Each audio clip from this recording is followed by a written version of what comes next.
What's going on at Reddit Board Games? High Noon Board Game canceled its Kickstarter campaign, and the creator wrote a strangest blog post about it. Oh, what's he saying? Let's see, blah, blah, blah. Kind of made me facepalm was this quote about COVID and fluff. He just called his stretch goals superfluous junk. Like, why would the creator come out and say, well, our campaign failed, we couldn't sell enough people other than you gullible, loyal backers on our superfluous junk. Stretch goals, so we're gonna have to rework the campaign. Why would he do that? It's crazy. Plus side, though, and I won't leave it out, is that all the people who are currently backers will end up getting a game for free, so that's nice of them, at least if the game ends up turning out well. Womp womp. Whoa, 53 comments. What? 53? What are they saying? Oh, let's see. Wait, so they're just going to ship out hundreds of copies, pretty much the entire audience for free? We've crossed from shady, sailed right past red flag, and landed smack dab in definitely a fraud!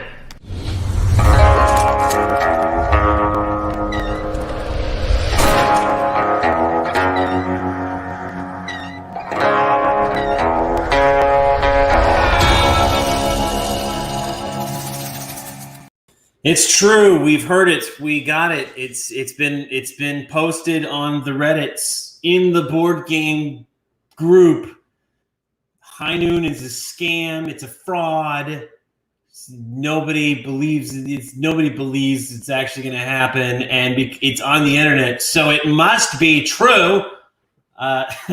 So I the other night I was going through the internets, and I was just looking at some High Noon stuff. And I came across this post, and so 53 comments it had on it, and I thought, oh, that's interesting. A lot of misconceptions. I think maybe I'll just jump on and address them, and maybe do an Ask Me Anything, an AMA. So I went on the board game group, this group where they're all calling me a fraud. Calling my game a fraud because of things I don't know. We'll get into it. But I was like, hey guys, I'm the creator of High Noon. I canceled my campaign after it was fully funded, and now you guys think I'm a scam. Ask me anything. And I started getting some pretty good questions. There's a lot of good responses. And like within 10 minutes, the admins came in, and they said, "Hey, we're removing this because you have to schedule an AMA with the admins." Actually, I'll bring it up. Let's see, where do you say it? Oh, here it is. So I did this post on the group. And I said, hey, I'm the creator of the board game High Noon. I canceled my Kickstarter campaign after it was fully funded. I promised free copies to all of my backers prior to the announcement of the cancellation, and 52 comments on the thread in here suggested I'm scamming people or drunk. Ask me anything.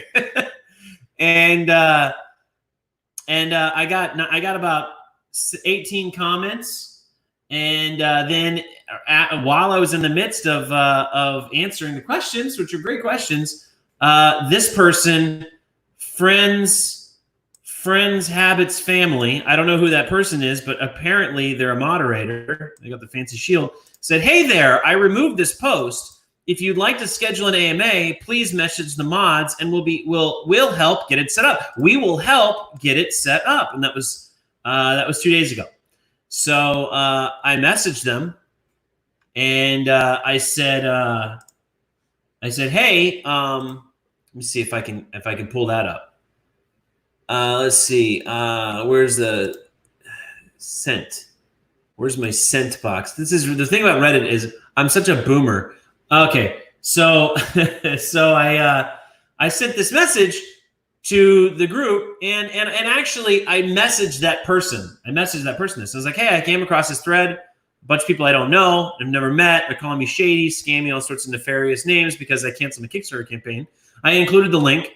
So I'm not looking for a fight, but I'd like to clear the air and address any misconceptions your group might have about me, my board game, my Kickstarter campaign, and anything else. And I thought the best way to do that would be to field their questions in an AMA setting. How can I go about setting that up with you guys? That was 2 days ago. And there's no response. No response. I could say, I could chalk it up to, well, they're busy. They're busy. They don't have all this time to get to this. Except that this person, this friends, habits, family person, had zero problem removing the post immediately. Had no problem getting on it. They were all about removing my ability to address these issues. Address these accusations in their own group, fielded at me and at my campaign. They had no problem removing any chance of me responding to it or defending it, but apparently they have a problem responding to my message, which they asked me to send them to help me get set up in the actual way of answering the questions, which is, I don't know, kind of fun. It doesn't make sense to me because all I did was make a post. Right, all I did was make a post and invite people to post comments on it. That's literally all Reddit is. All Reddit is a forum where you make a post about some topic, and then everybody chimes in, and usually it devolves into a dumpster fire. But generally, it's somebody asks a question or somebody does something, and there's a conversation. So I didn't do anything out of the norm of this group, and yet this person right here, Friends, Habits, Family, saw fit to delete the post and and then tell me to message them to schedule and then not respond to the message. So I don't have I would never do that with my company. If I'm going to do any interaction with somebody and that affects them directly, and then I tell them, hey, I'm doing this for XX reasons. If you don't like that, send me a message and I will help you with it. I will help you resolve it. I would not then go days ignoring them, especially if they message me right then. I'm not going to be screw you, beep, and moving on with my life. I would be I'm there. We all know that we're right here. We're right here, right now. I know you were there because you deleted the post and you made a post about it. And I was in the middle of the reason why I was in the middle of typing a response to another question when I got the notification. So I know we're all here right at this moment, and you just walk away. That's Reddit. So anyway, I thought, why don't I, fine. If you won't let me post an AMA on your silly little board, I'll just address the questions here. Because the other thing was I was like, okay, fine, I won't do an AMA. I'll just address the concerns in the actual page and in that actual thread. I won't create my own because I'm not allowed. Because only people who are not being attacked, only people who are not being disparaged or slandered are allowed to post in the group. So I'll just reply to the comments on the existing post. It said you can't do that. You're commenting. You're replying too much. So come back tomorrow. What the hell? What is it? What clown world do we live in? D&D Miniatures and Board Games says sounds like one of the $1 supporters. Yeah, no kidding. No kidding. Facebook user says, loving the cowboy ad. Thank you very much. All right, so anyway, I just thought, why don't we dive into this toilet together, and let's look at why is this why is the campaign a scam? Let's see. Let's find out. So here's how it starts. The High Noon board game has canceled its Kickstarter campaign a few days ago, and the creator wrote the strangest blog post. It's the strangest. Guys, this blog post is the strangest. It's the strangest blog post ever. Oh my God, it's so strange. I use the search function, and it looks like no one is talking about it. Why not? Why is nobody talking about High Noon? I know. I'm flabbergasted that nobody's talking about High Noon, the greatest game of 2020. 2020. I use the search. Okay, basically they're closing the campaign down, going straight to retail in December, and creating a new campaign to lower the prices for all pledge levels in a few weeks. So far, this sounds terrible.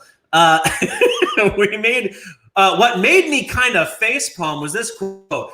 Granted, I really care. Like, oh my gosh, hey everybody, this person facepalmed. Like this expert of blog posts facepalmed my post for some reason. So let's see. What was the reason? Oh, this quote. But we don't need to wait for COVID to end before the launch of another campaign either. The Kickstarter is loaded with fluff that, let me be frank with you, adds nothing to the game. You don't need any of it. High Noon is about the posses. It's not about all this other superfluous junk you can get with other games, or print yourself, or buy on eBay, or much cheaper. For much cheaper. What makes High Noon special is the game itself and the posses inside.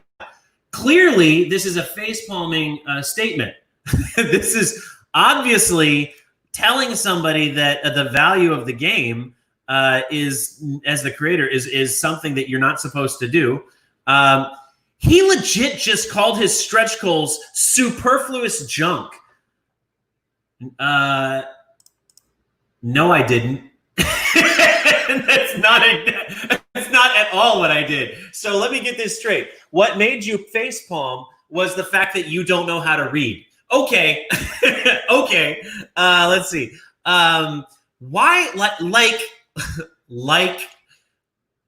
why would the creator come out and say, well, our campaign failed. We couldn't sell enough people other than you gullible, loyal backers on our superfluous junk, stretch goals. So we're going to have to rework the campaign. First of all, right author, kicked out of BUE. I don't know what that is. First of all, person who types like. That's the same as typing These are words that connect thoughts, that your brain has a break, a mental break. You're trying to explain something in an open conversation like we're having right now, where I'm saying something to you, and so I have the thought in my brain, and my brain has to translate that thought, which is basically a bunch of neurons moving around, has to translate it into a sound that resonates with you, that you can then take in, a specific kind of sound that it can flow into your ears and then go into your brain and be broken up into other synapses that you can understand. We call this language. And so when we are practicing this complex, insanely complex art, it's so complex that we have to learn it. We don't start out this way. We start out going, like that's all we can do. And then over the period of several years of our development, we come up with this ability to change to what you're doing, which is we have to turn this noise into an actual noise that other people can understand and create it and make actionable stuff. And in order to do that, our brain has to really think about this. Our brain has to really think about what are the neurons? How do I make this sound? And so sometimes we have to pause in between the sounds we're making to figure out what the next sound's going to be. So we say stuff like, or or or we make these noises that just act as connectors. Sometimes we say right, like a lot of times people say right, and it's a subconscious thing. We just go like, why would this happen? The like is a bounce off. It's a connector bounce off. You don't type that in a blog. You don't have to think about it. You're thinking while you're typing. What are you doing? Why would you? Anyway, big pet peeve of mine. Facebook user says, so. So is another one. Yes. So like the fact that you would type this, it's just, it's like saying, in your typing. Don't do it. Don't do it. Don't do it for America. Okay, so well, our campaign. Okay, well, this isn't what I said. Like, this isn't what I said. First of all, our campaign didn't fail. So I didn't say that, and it didn't happen. We couldn't sell enough people other than you gullible loyal backers. Well, I didn't say gullible, and I didn't cough. First of all, I typed my blog post completely free of COVID, and I am still completely free of COVID despite never wearing a mask. Nor am I practicing social distancing because it's for the week. So I haven't been coughing this entire time. As a matter of fact, the only time I've coughed is to mock you. Just throwing that out there. Says, okay, so here's the blog post. He puts a link to it. Thank you for that. It's crazy. It's crazy, guys. It's crazy. Why is it crazy? Because I say it's crazy. Because I can't read. I don't know what I don't understand English, and so therefore it is crazy. Not me, it. The plus side is that the plus side, though, that I won't leave out, which is very gracious of you, is that all the people who are currently backers will end up getting the game for free. So that's nice of them, at least. Thank you. You know what? I appreciate that. Thank you for throwing that out there.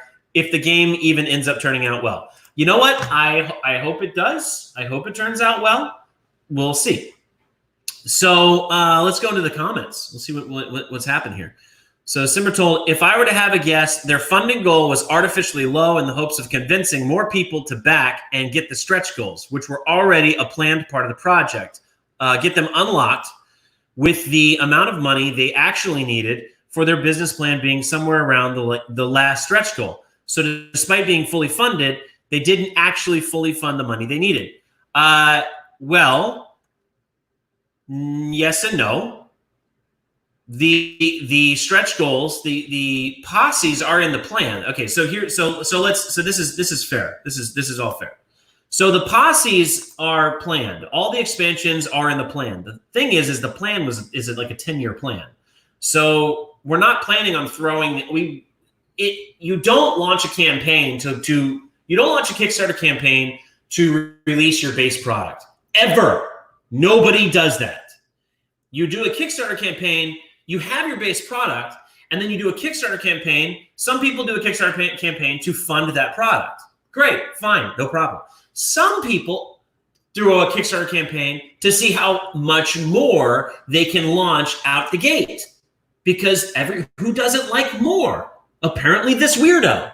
But everybody else likes more. And so you put a campaign out there just to see, is there any bite? Is there any real interest? Because if there is, hey guys, if you guys actually are interested in this, well, let's kickstart this baby. Okay, let's see how far we can go in the first run. And then all you guys get to enjoy that because you get it all for free. And then the production run is funded, and then everything, all that stuff that you got for free goes into retail. Everybody else has to pay for it. So that's what you get. That's the perk for backing. Is that you get all these awesome things for free that everybody else is going to have to pay for. That's the trade-off. It always has been the trade-off. Ever since the invention of stretch goals, that's been what they're for. So the idea that, you know what, this person might not actually even have a problem with so far. So far, this person is actually pretty tame. But then we go, then the Spirit Island says, a Kickstarter tale as old as time. So I'm going to assume that they're talking about this last line. So despite being fully funded, they didn't actually fully fund the money they needed. No, the fact that we're going into production, and that is spelled out in the blog post that is linked in this thing. The fact that we're going into production already proves that we don't need the funding. We didn't actually fully fund the money we needed. We already have that money. We're going into production. It's true we didn't get stretch goals, which is what we were hoping. Yeah. And the amount of the stretch goals, you realize that stretch goals are not priced just for, we don't just pull numbers. Nobody pulls numbers out of thin air for their stretch goals. If they do, I don't know. I got nothing. No smart person puts stretch goal numbers just out there. you want to put, at least what we did was we put stretch goal price points at places where that would guarantee the funding of that stretch goal. I don't know why anybody wouldn't do that. That just seems like smart money. So yeah, we didn't reach the minimum stretch goal for the first stretch goal. We didn't reach the minimum number for this first stretch goal, so it didn't get unlocked. So we canceled the campaign. Yeah, that's what I said. That's literally what I said in the blog post. That's exactly what I said in the blog post. Hey, we're fully funded, but we didn't unlock any stretch goals, and we know that's what you really want. So let's get all this stuff. Let's cut out the fat. Let's get these stretch goals down to a cheaper level that you can afford, which we can also afford because we're cutting out the fat. And then you can unlock the stretch goals, and then you get stretch goals. We get what we want. Everybody gets what we want. Everybody's happy. Everybody wins. Clearly, that is just crazy. That's just absurd. That is just face-palmingly bad to some people. All right. So then the person says, true as can be, overpromised to say the least. What was overpromised? What has been overpromised so far? We launched a campaign. I canceled it. We're going into production. We're creating 5,000 copies. I'm taking 500 of those copies. I'm giving them to you guys. What part of this is overpromised? That I guess we'll get to that. Jonathan Davis says, we've been duped out of exactly $0. You would think a game about stealing gold would actually try to nab the gold. I know, I'm a total failure. I'm a total failure at everything. I can't launch Kickstarter campaigns. I can't scam people out of money. I'm horrible. I should just quit now. Facebook user says, damn Americans scamming me out of $0. Oh, Obama! Then that couldn't have been explained any more clearly, Dwight. Thank you. But apparently it could have been. Apparently it could have been explained more clearly. All right. So this person, Glenn Dresser, says, and mind you, 10 points to this one. While that happens a lot, it's usually with really low funding goals. This one was pretty standard. Just a thought, maybe they had a decent amount overall, but the backing was more heavily weighted towards the lower tiers and less weighted toward the upper tiers than they anticipated. This would create a situation where they needed fewer of the, as they call them, fluff components. And smaller manufacturing runs are expensive. Hell, they might not even be hitting your manufacturer's minimum quantity on some of the components that they are only in the top tiers. That's a definite risk with too many reward tiers. All speculation, of course. They seem to be communicating well with the community. Their community seems to be fine, even excited with the direction. Hope it works out well for them. Wow. Okay, yeah, I'll give that a point. I'll upvote that one. There's a little bit of truth to that, but it's more toward like people complaining about the price of the tiers. Like, why are these things so expensive when we can just produce? And there was some dude that like backed out of the campaign. I was trying to explain to him in the Kickstarter campaign. I was trying to explain to him like why it was priced the way it was, and he was like, the base game is $89. That's really expensive. That's super expensive for what? For what? And I was like, well, I mean, he mentioned off this one game that it had like a $40 or $50 tier and like a $30,000 goal, and and they're like, and look, it's great. And I went to I actually went to the company, and I realized that that company was a massive publisher. They don't need the Kickstarter campaign. They've probably already started their campaign run. They don't need anything. All that is the reason why they did a low funding goal is because they just want to fund the marketing that is the Kickstarter campaign. So what a lot of people don't understand is that Kickstarter campaigns are in large part a marketing gimmick, so to speak. I mean, it's how you guys heard of the game. Like, you wouldn't be here. We wouldn't be a community. We wouldn't be playing the game, all having a great time together, if we hadn't run a Kickstarter campaign. Just wouldn't have happened. The fact that there's a Kickstarter campaign is what brought people together. So it's great marketing. So what a lot of companies do is they'll just use the Kickstarter campaign just for the marketing. They're already going to do like a massive run. We're new, so we can't afford that. We do have to cover some costs, but for them, I mean, they probably have millions of dollars behind them that they could go, and their entire line, their entire 2-year, 3-year, 4-year plan, whatever they have, They could probably finance all of their stretch goals without even unlocking them if they wanted to, because they're a massive publisher. They've got that kind of money. We don't. And so I told him that. I said, this is not a fair comparison. A better comparison would be something like Gloomhaven, which was like $10 less. Like our first tier was $89, their tier was $79. So it was $10 less. But if you looked at the assets, we have 14 miniatures, they had 12. We have 150 cards. They have, I don't know, like 50. And each of their miniatures is like a guy and like some, like it's not the nuance that the posses are. And this is something that people don't understand. Is like another part of it was they were able, because their stretch goals is basically one guy, one miniature, and a card. It's nothing. That costs nothing to produce. It's literally, you could take. So another thing. In order to produce miniatures, you have to create molds for miniatures, and the mold fee is anywhere from $3,000 to $8,000, $8,000 in thousands of dollars, and you can fit around 7 miniatures into that mold. So for somebody who has a stretch goal of 1 miniature, they could fit 7 stretch goals into 1 mold. For us, our posses, our average posse size is 4. So, but some posses are up to 7. Some posses are anywhere in between. So for the most part, we have like our molds maybe get us 2 posses, 2 expansions. And that's not counting the minimum order that we have to do for those. So yeah, we have to spread out our stretch goals. And you may say, well, you know, what's $8,000? What's that? That's not $100,000. No, it's not. But the rest of that money goes into the minimum order of the miniatures themselves that we have to order. So if I'm doing a mold if I have to bundle, like for them, they're doing you know 7 of their stretch goals in 1 mold, and then they just mass produce those 7 stretch goals. Fine, and it's really just 7 miniatures. And let's say that it's times 5,000 units because that's about average. So they're looking at 35,000 units. That's what they got to pay.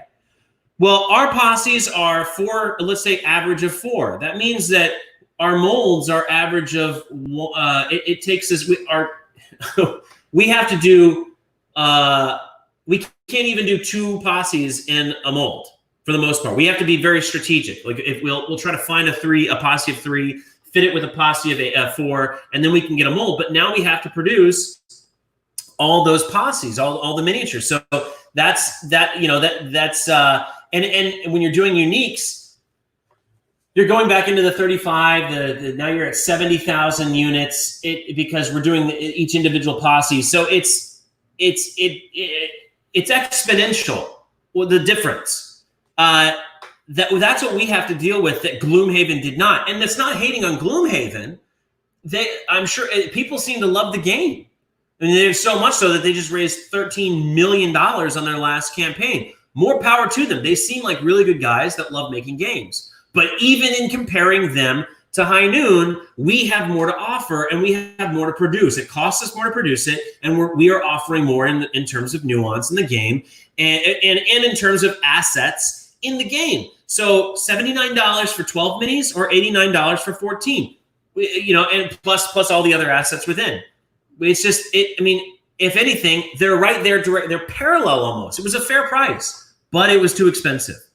Anyway, so this guy was fine. Let's see what else we have here.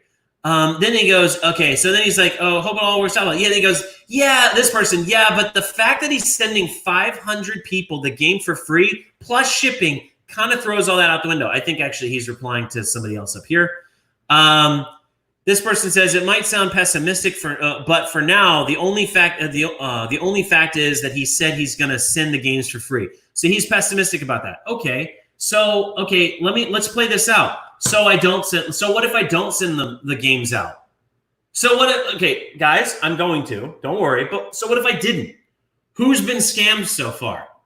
Like who's out money so far? I know I'm out money because I spent a ton of money on marketing this thing, but who else is out? So if nobody else is out, who have I scammed except for myself?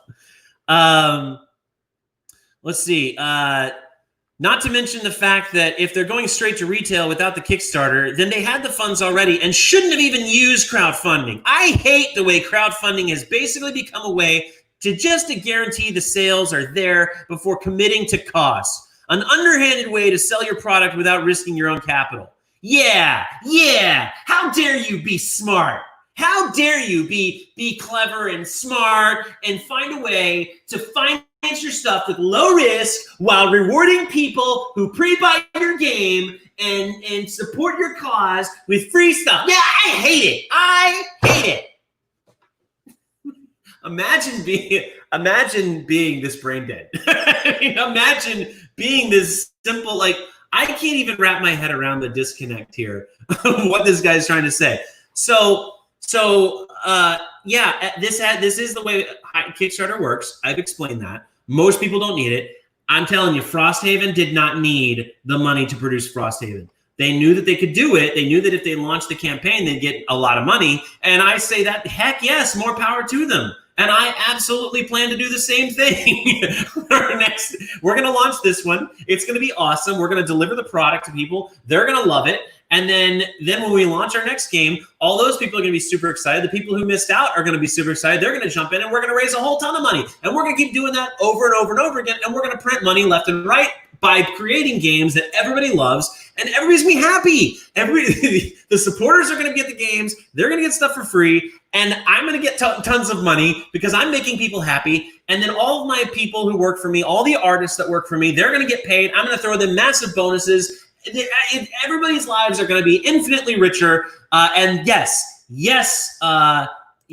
Captain Mark 86, that is the way crowdfunding has become.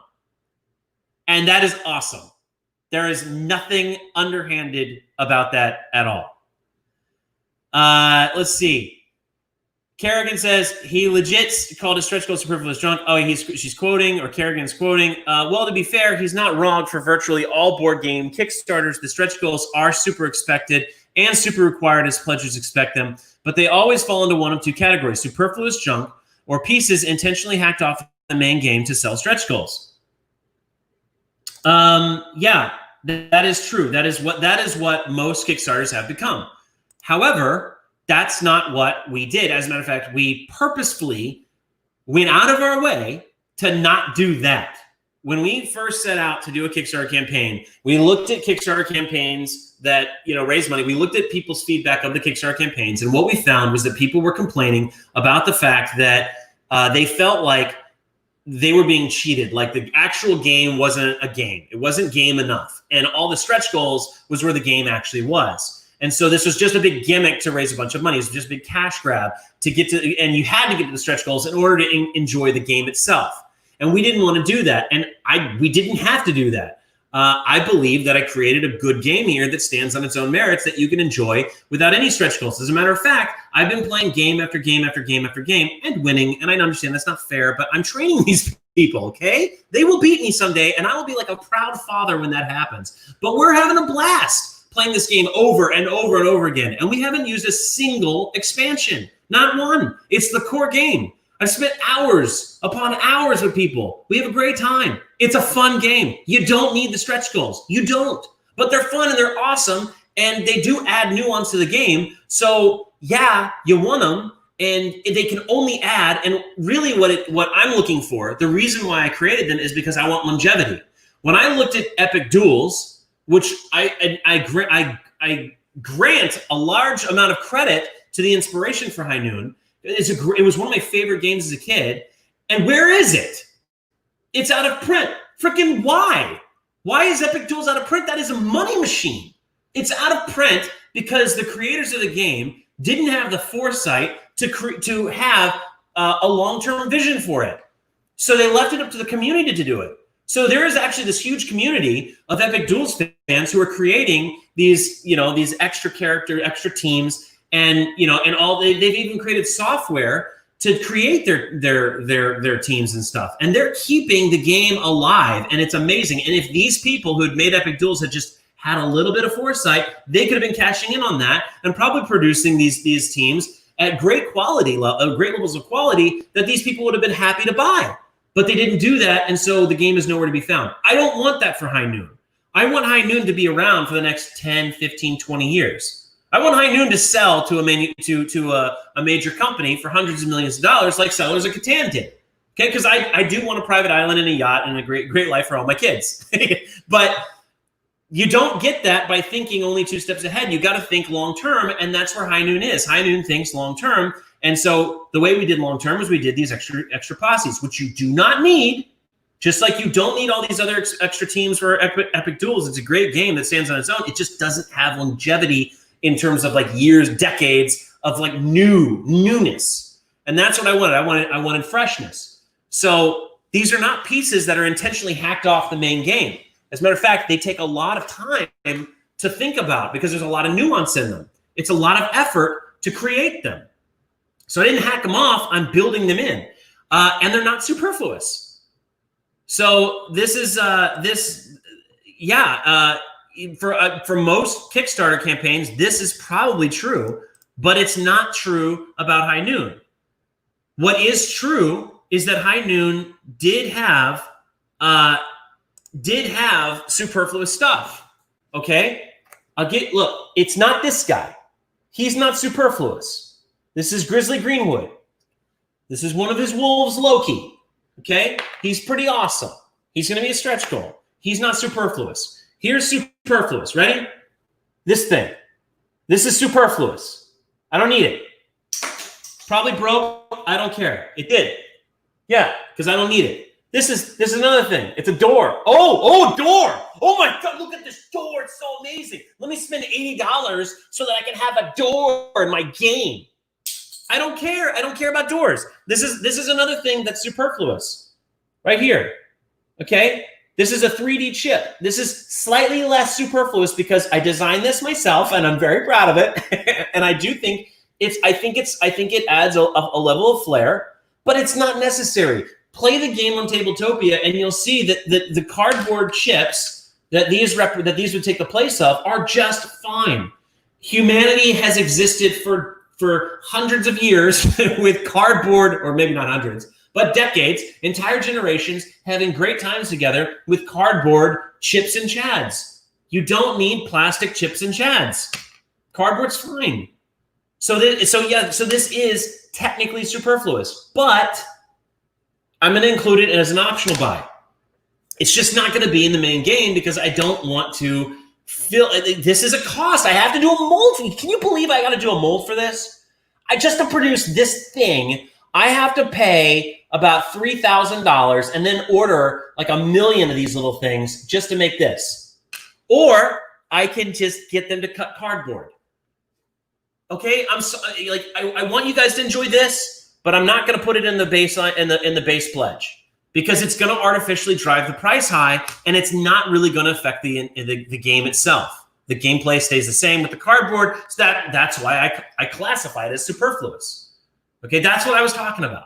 I'm not talking about the stretch goals. Now, in the stretch goals, there was cover. There was this cover stuff. But have you seen it? Have you seen the cover? It was garbage, and it wasn't even my idea. It didn't look good. I'll be honest, I had no idea where it came from. I was not in charge of that campaign.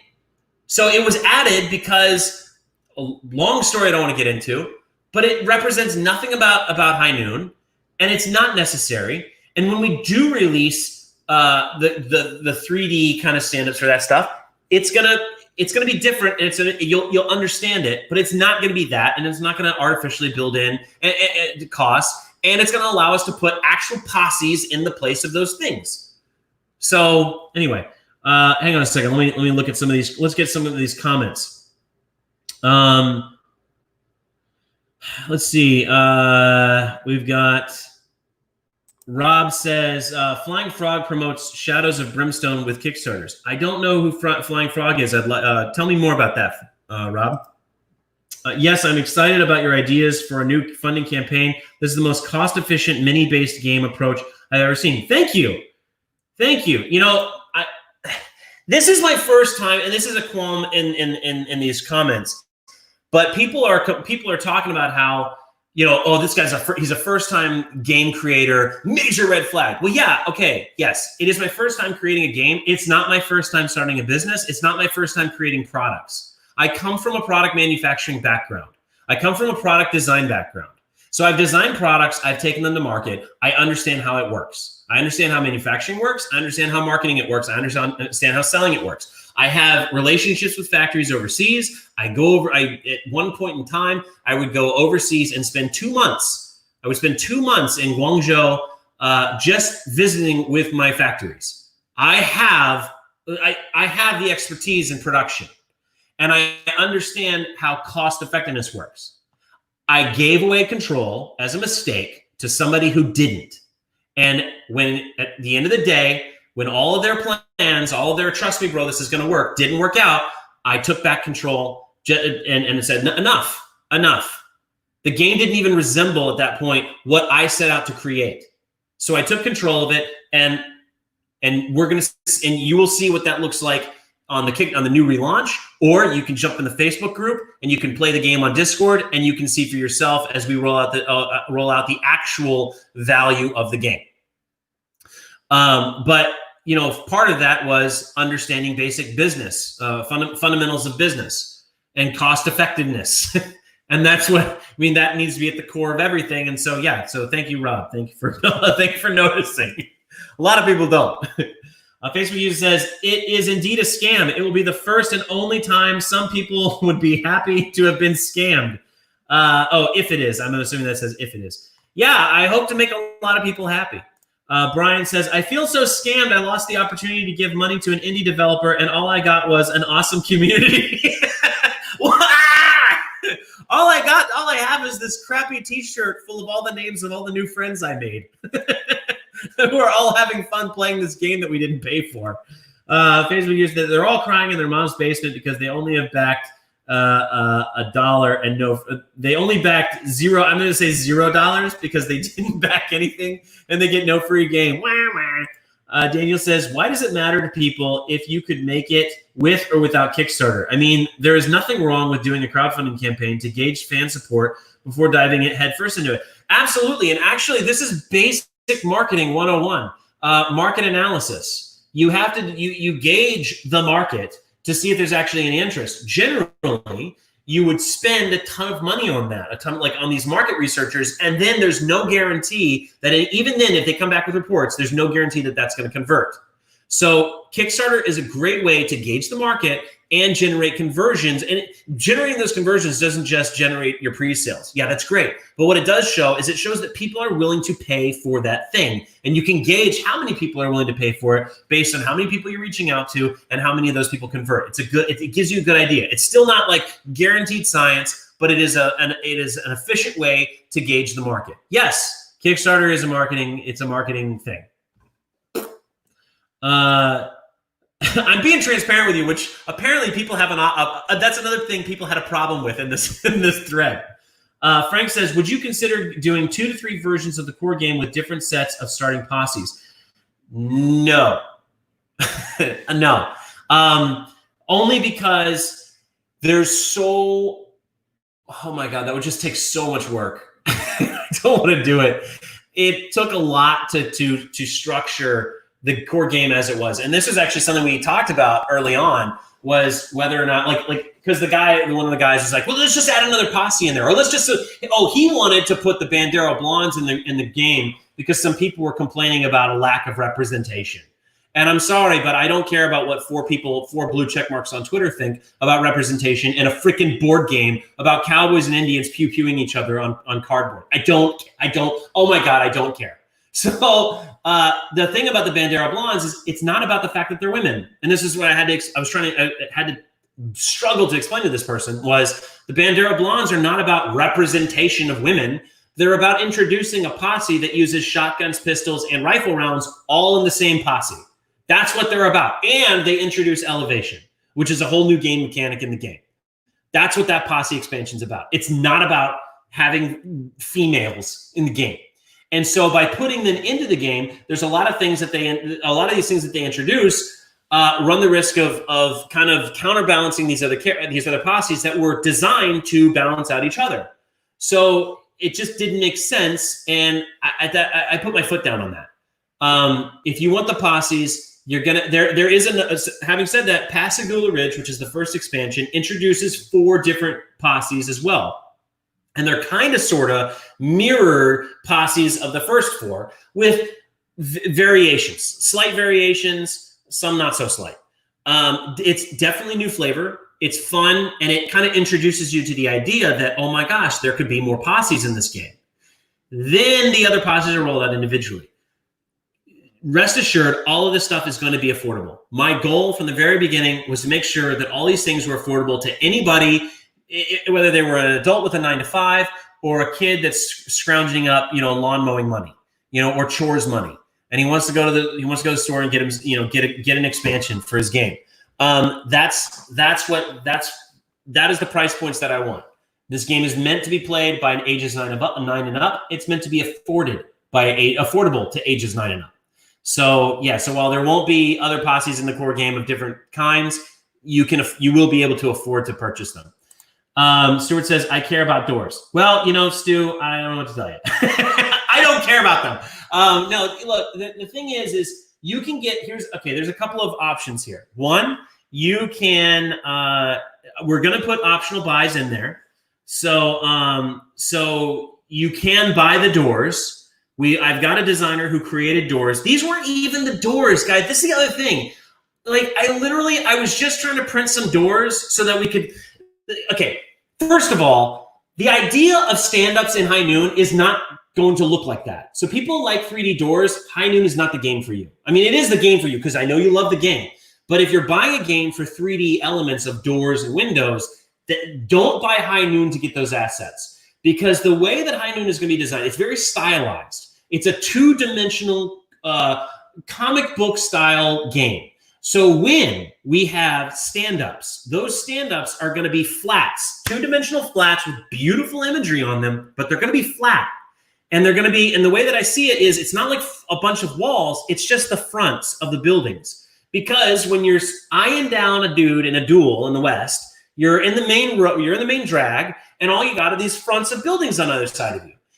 So that's what it's going to look like. It's going to be stylized. It's going to be different, but that's what it's going to be. So if you want doors and windows, we're doing a limited Kickstarter only. We will have them for Kickstarter only. But you'll be able to buy them separately in bundles of like 12 or something. But here's what I recommend you do. Go on Amazon or whatever and order the Anycubic Photon. It's a resin printer. It's like $250. You can get water washable resin for $50, and that resin will print you all of the doors and windows you can imagine forever. It's like a big box warehouse discount volume of resin, and you'll be able to print these doors in like a matter of like 4 hours. You'll have 6 doors. Wash them, dry them in the sun, and they're ready to play with. And they're beautiful. All these minis that I've printed, I printed off of Anycubic Photon printers. So there's my unpaid endorsement of that product. Go out and get that. You can download these doors and windows for free on Thingiverse. You don't have to give me money for it, is all I'm saying.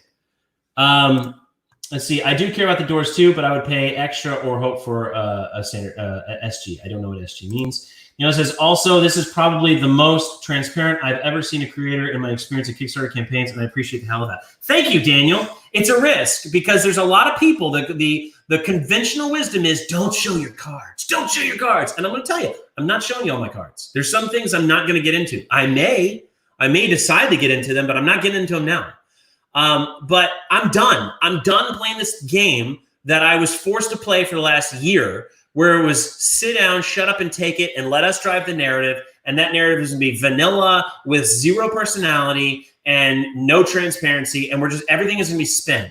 I'm not spinning anything anymore. I'm going to make a great game. You guys are playing it. You're loving it. And I'm going to show you what's behind it. And I'm going to show you what my plans are for it. Because there's a lot of what I don't want is I don't want people looking at this going, what I want to avoid. The only guy that I want to avoid is the person that doesn't buy the game because they're worried that the vision isn't there. Like, oh man, this is going to be one of those games where it has so much potential and they don't capitalize on it. I want that person to see that there is a vision and we are capitalizing the hell out of it. And that's why I want to be transparent. You can't do that if you're not. You have a posse of supporters. Don't be afraid of them. Keep up the good work. I have to go. Thank you, Facebook user. Much appreciated. Don't take crap. Game is awesome. Well thought out and produced. I was a bit edgy overpaying $299 for top tier, but no, I will end up spending more. Well, in this way, if you spend more than $299, you're going to be getting way more than what that tier offered. I'll be straight up. And I was iffy too. I want this to be affordable. So back to the comments. All right. So he goes, except he didn't call the stretch goal superfluous junk. He called the Kickstarter that. The Kickstarter is loaded with fluff. Let me be frank with you, adds nothing to the game. The SGs, the stretch goals actually, that's what you meant by SGs. The stretch goals have more gameplay and the base pledges are riddled with unnecessary junk. Okay, this is a misread. Again, this is a misread. I didn't say, and it's like a blatant, like it's not even like I didn't understand you. No, you're not reading what I said. Here, you literally quoted what I said, and then you didn't read it.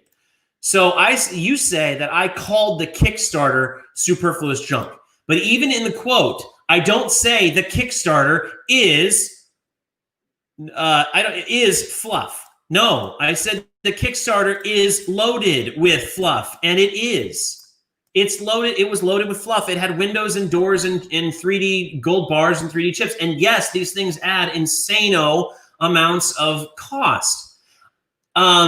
There's other things that were there that added other costs, and they do add to the game, but they don't fit the timeline. So then he says that the stretch goals actually have more gameplay, and the base pledges are riddled with unnecessary junk. This is true. The stretch goals do add more gameplay. That's not to say that the base pledges didn't have enough gameplay in them. We're seeing that in the playtests in Discord. If you're watching the live streams, you're seeing that the game itself has plenty of gameplay, but they were riddled with unnecessary junk like doors and windows and 3D chips. That's all I'm talking about when I say superfluous fluff. That's literally it. Let's see. This person says, he quotes me when I say we can launch a streamlined campaign almost immediately, no fluff, just game and minis. To which they say, okay. Then this person says, don't you know miniatures are the easiest thing in the world to produce? Printing additional decks of cards, that's hard. Okay, yeah, if we're talking about poker cards, like playing cards, yeah, it's not hard. I get the sarcasm. I get it. Don't you know? Like, because the polar opposite is true. The minis are expensive and cards printing paper is cheap. Yes, if the game was just paper, which speaks volumes to the kind of games that are being produced on Kickstarter right now, if basically all they come out to be is just paper. High Noon is anything but just paper. It's loaded with nuance. Every posse has a very particular play style, and you can play that posse against any other posse a million different ways. And then if you play the other posse, it's a completely different playing experience. And there's 4 of those in the game.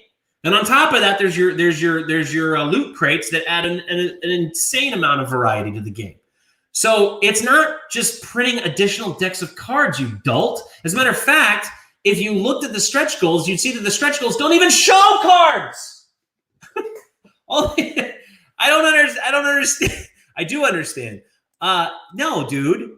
Like this is such a Nickelodeon level of understanding. It's like you tuned your brain out once you said, like at the moment you thought, oh, I can get snarky. Let me just stop thinking. Let me just stop thinking and just be snarky. This person says that's an impressive amount of red flags in one update. Okay, name one. Name one red flag so far. Even the rare mentions his own red flags and calls them red flags. Imagine having the kind of IQ that says somebody being honest is a red flag. Like imagine being that person that says, oh, this person is being honest when it's uncomfortable. This person is being open and upfront about things that other people would lie about. That's a red flag. Imagine being that person. How else do they see the world? Like, what other thing? How do they, like, I feel like they're the, like, if you take that Rowdy Piper movie, They Live, and you just reverse it. Like, he's wearing the glasses, and when he has the glasses on, it has the commercials. When he takes the glasses off, it says obey. Like, it's totally inverted. That's what I see this person. Says it's the everyone cheats, so I should too mentality. How is being transparent and honest? How is calling out the problems with my own campaign a mentality of I should be able to cheat? What?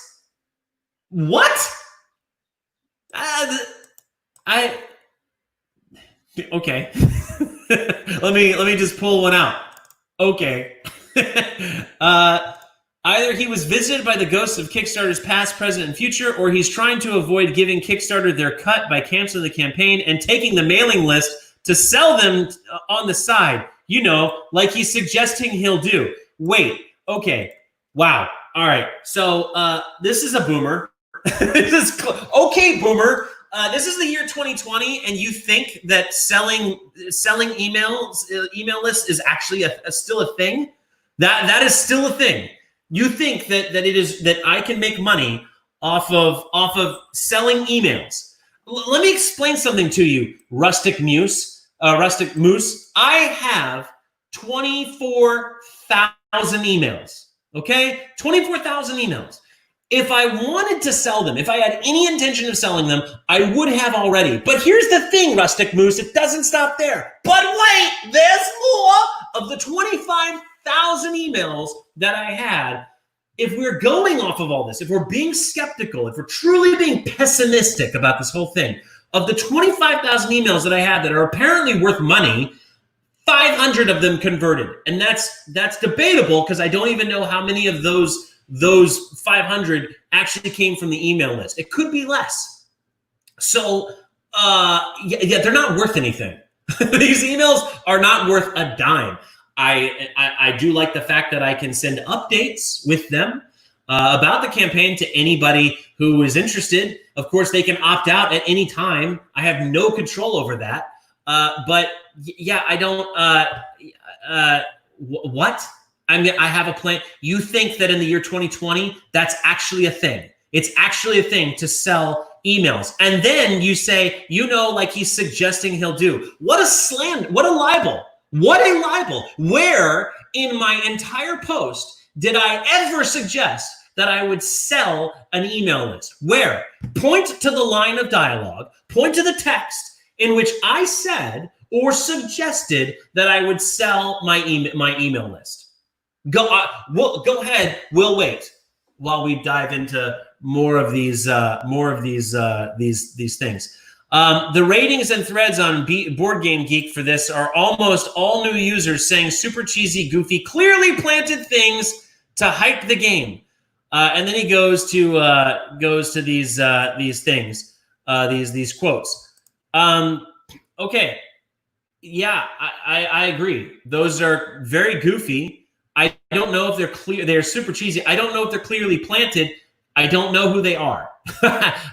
This is another part of the transparency. This one you may not believe. I have no idea who these people are or who this person is. Whatever is behind these accounts.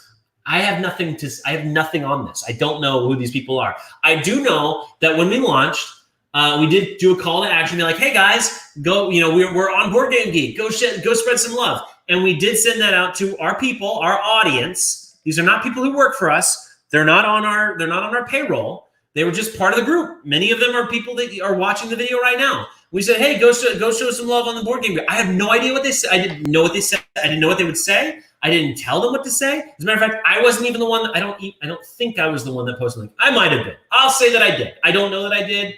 I believe it was somebody else. But let's just say that I said, "Hey guys, my game's on Board Game Geek, and you guys are all excited about the game. go give some love. Go say you're excited about it because it's there now. And there's actually a part of Board Game Geek that is a list of who wants the game, like who's looking forward to it. So that's what happened. I'm going to say that's what happened because it looks like that's what happened.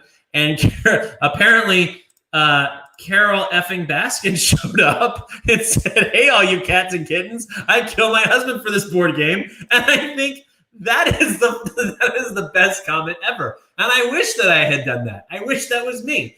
But whoever that was, Carol Baskin, thank you for making that amazing post. Please don't kill me or any of your husbands for the board game. If you pledge more than $1, I'm probably sending you one for free. All right. So then this person says, that's one of the weirdest posts I've ever seen. Well, you know what? I'm kind of weird. I'll admit I'm weird. I don't think weird is a bad thing. Let's see. We got some comments here. Patrick says, how are you scamming anyone when you haven't taken anyone's money? I don't know, Patrick. I'm trying to sort this one out. I'm trying to sort this out with you. But what I do know is you have been scammed. You have been duped. It is all a scam. I haven't figured out how yet, but it's clearly a scam with loads of red flags. It's the weirdest. It's the most face-palming. And clearly, I'm not trained to be a public speaker. And that is obviously the problem. You're just fine, man. You really don't need to defend yourself against Reddit. Reddit, where people have gotten to the internet, have gotten to the end of the internet and still don't want to do their job. Yeah, you know what? I know. This is one of those things where I'm a glutton for punishment. And also, I don't know. I just wanted to address this stuff. It's out there, and I like addressing it. We're talking about don't want to do their jobs. I would be a hypocrite if I'm saying I don't have something else I could be doing right now. But I wanted to get on this, so here we are, hanging out with you guys and reading some comments. Here we go. Very weird. First off, the lowest pledge doesn't even include stretch goals, and calling the stretch goals superfluous junk when there are 3 character sheets, 1 posse deck. In some of them seems strange, and after reading the update, that is clearly not what he is saying. He's talking about the entire Kickstarter campaign. The Kickstarter campaign is loaded with fluff. Okay, yeah. So it looks like he's working this out in his brain as he's writing, which to me seems he's talking about having windows and doors, etc. As minis in the core game seems, but not added with the lowest pledge level, a lot more superfluous junk than some of the stretch goals. And I think this is the issue.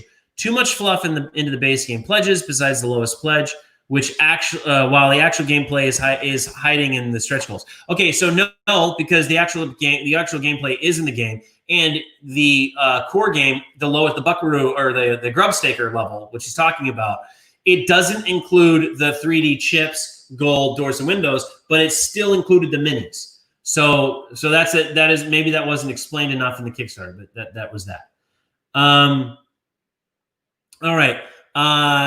Let's see. But just to throw out the actual red flag. Okay, guys, here we go. Actual red flags. Let's go.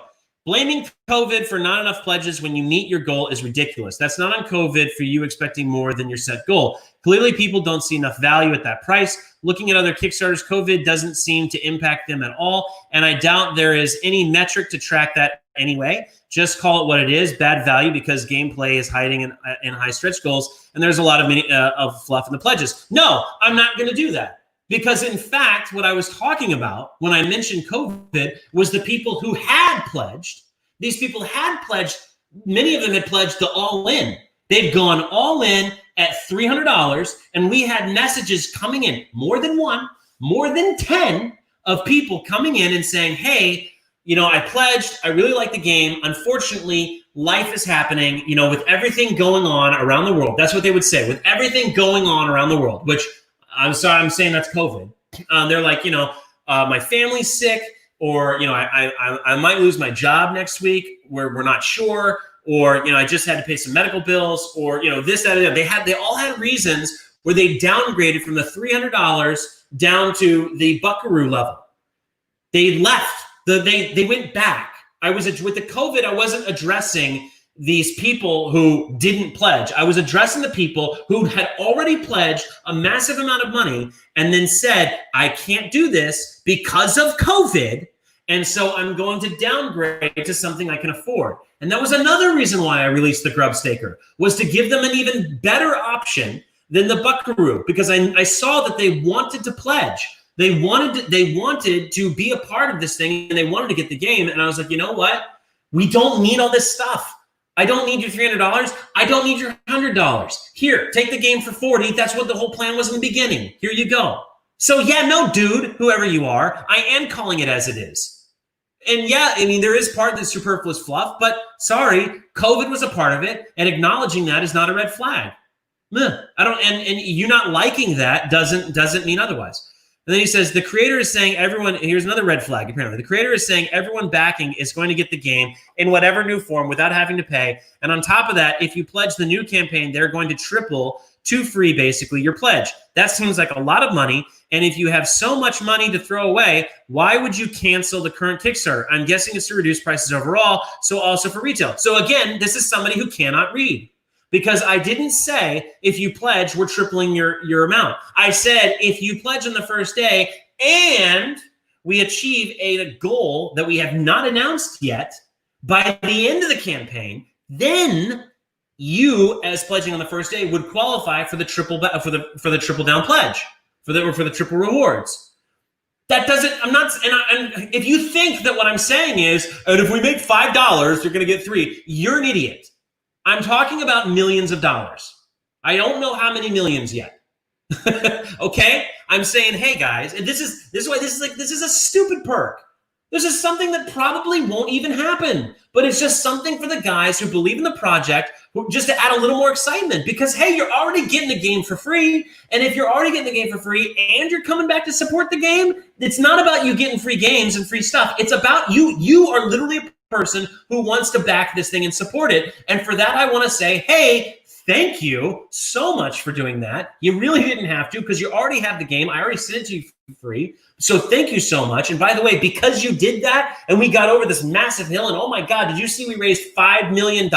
That's insane for a first-time creator. You know what? I'm going to send you 2 more games on top of whatever you pledged. Here you go. And 2 more copies of all the stretch goals. You know, whatever you got, whatever you qualified for, you're going to get 2 more of that. That's what I'm going to give you, because not only did you back us, not only did you support us, not only did you come back and back us again, but you helped us get over this edge. Because if we made 5 million or 10 million or 2 million or whatever the millions are, it didn't happen because of just people showing up organically. It happened because of people who are supporting the game, going out and telling their friends, telling their family, telling their schoolyard, telling their bosses, telling everybody on YouTube, like being part of the marketing team. That's really what it's about. So yeah, they all push this thing way over a finish line that we haven't announced yet. And when we but we will. And when that happens, yeah, we're going to thank them. And no, at that point, it's not a big price to pay, dude. It's actually insanely cheap. If I were to cross-compare that with how much I would pay an actual advertising company to do the same, you would see the difference, and you'd be like, oh, okay. But since you decided to have zero curiosity into the process of this and just go right into, this is a red flag because I don't understand it. This is a red flag because my limited understanding of how the world works dictates that everybody else's world operates in the limited form that I have. Therefore, it's a red flag. It's a red flag.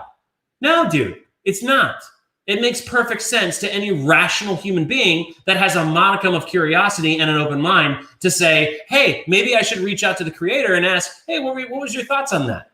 Where's that? How do you see that playing out? Instead of going straight to red flag. Not everything you don't understand is a red flag. Sometimes you just don't understand it. And that's okay. There's a lot of things I don't understand. But I learn, and then I understand it, and then we move on with our lives. Honestly, I'm kind of baffled. 199 backers, 1/3 of the total backers are at the $279 pledge. You're kind of baffled? Honestly, I'm kind of baffled because, you know what? Because let's call this what it is. It's bad value. It's bad value, clearly, because I say it is. I've dictated in my limited understanding of the world that this game, and my limited understanding of this Kickstarter campaign, and my limited understanding of the creator and the game itself, that it is just a bad value. And so therefore, I'm baffled that other people don't agree with me. I'm baffled by it. And not only do they not agree with me, they really don't agree with me. For a first-time creator, a Kickstarter with no playthrough or reviews of the game lies. I have playthroughs, and there are reviews, not just the one on Board Game Geek. There are other reviews out there. There's plenty of material. There's even posse spotlights that show how the game is played, like how strategically how it's played. Let's see. I also don't get the idea of first publishers adding so many expansions at all. Just go for the first core game, Kickstarter, and do an expansion Kickstarter after delivering. That's a great idea. Why don't you do that? Why don't you do that? Why don't you go do that and see how that works out for you? And I hope it does. You don't do you're not a you don't have a Kickstarter campaign. I mean, maybe you do, but so far I see nothing that qualifies your opinion on how something should be done. But I will say this, I sort of kind of agree with you. As the creator of the campaign, I'm a very big fan of choosing one thing and focusing on that one thing and doing that one thing very, very, very well. I agree with that. The thing is, though, is that one thing for High Noon is the posses. I spent 2 years of my life developing the system for these posses to work out. And maybe that's not enough time.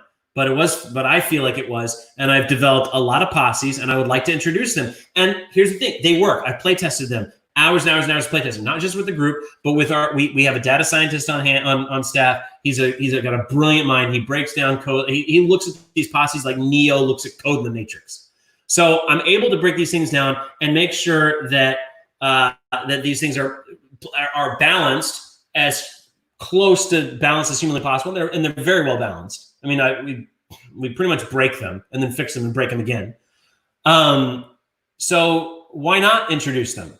Why not introduce? I mean, they're ready. These posses are ready. I would like you to have them.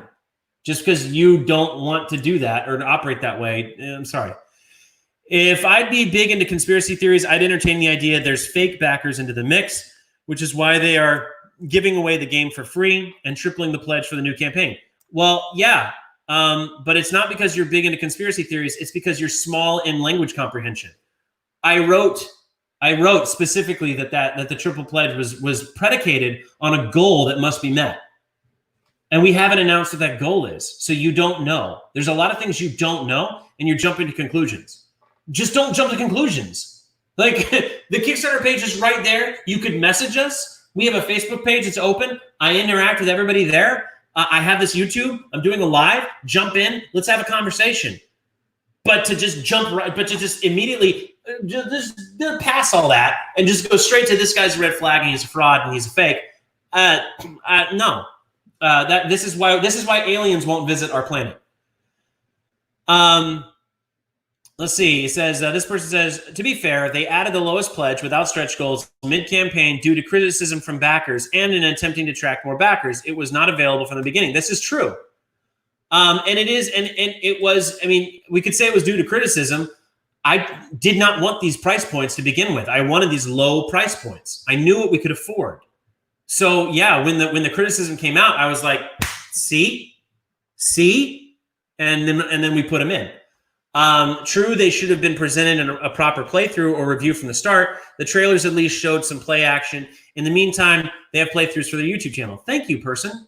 Thank you, Red Herring. Let's see. Let's get to some comments here. Facebook user says, I think you're the victim of the backlash against Kickstarter. Some people really hate it, and they'll use any project that does something unusual to scream scam. I've seen more than a few projects cancel after they were funded because they didn't get enough momentum. And someone always screams scam. Plus, generally, a scam is when you convince me to give you money for a shoddy or non-existent product or service, not when you give away stuff for free. Finally, let's be honest, you send out 500 free I don't know what that says. I'm sure I'll check it out in the group. Adam says, people will interpret whatever you say to their version of reality. This is true. I like surprises. I like that you like surprises. I can't wait to introduce you to all the fun surprises. Facebook says, is it worth the time and energy to respond to loonies? Isn't the time better spent on the game? Hope copies make their way to YYZ. I don't know what YYZ is, but you tell me. Look, here's how I see this.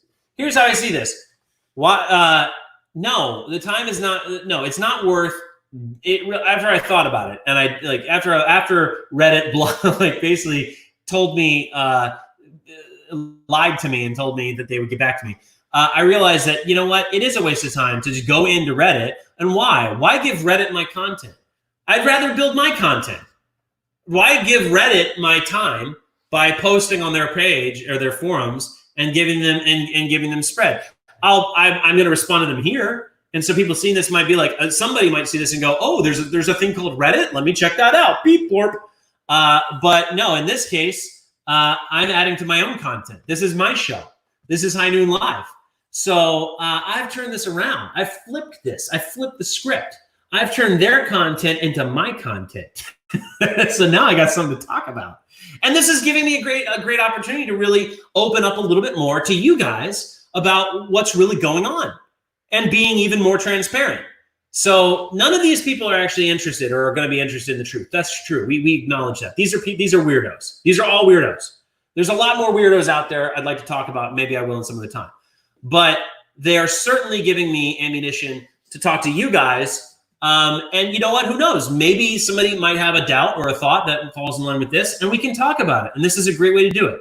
YYZ is Toronto, Canada. Heck yes, it's going to go to Toronto, Canada. You're going to pay for shipping, though. We'll work that out. We'll work that out. Adam says, you need a couple of saloon gals in the background. Listen, I'm working on that. I'm working.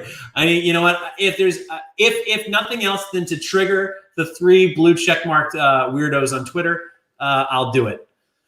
Let's see. So we got.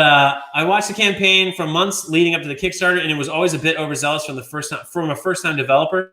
Their engagement with the community was great, and they even had a 24-hour live feed when the campaign launched. But there were so many red flags that made me never seriously consider going in. They sat back as select members of their community railed on others who indicated that the game leaned pretty heavily into stereotypes. The depiction of women went no further than ex-prostitute with garter belts, and that is without an ounce of exaggeration. The initial picture on the campaign shows this sprawling component list, which actually, hang on a second. Let's address this bit by bit. The depiction of women went no further than ex-prostitutes with garter belts, and that is without an ounce of exaggeration. No, it's not. That actually is with several ounces of exaggeration. Yes, the particular posse has 2 former prostitutes. The leader of the posse is the woman who liberated them violently from the bordello where the men were abusing them. And the sniper, actually came from a wagon train where she was being abused by her husband, who was summarily murdered by the leader of this gang. And so she ends up joining the posse. There's characters in High Noon. There's story. There's meat in High Noon.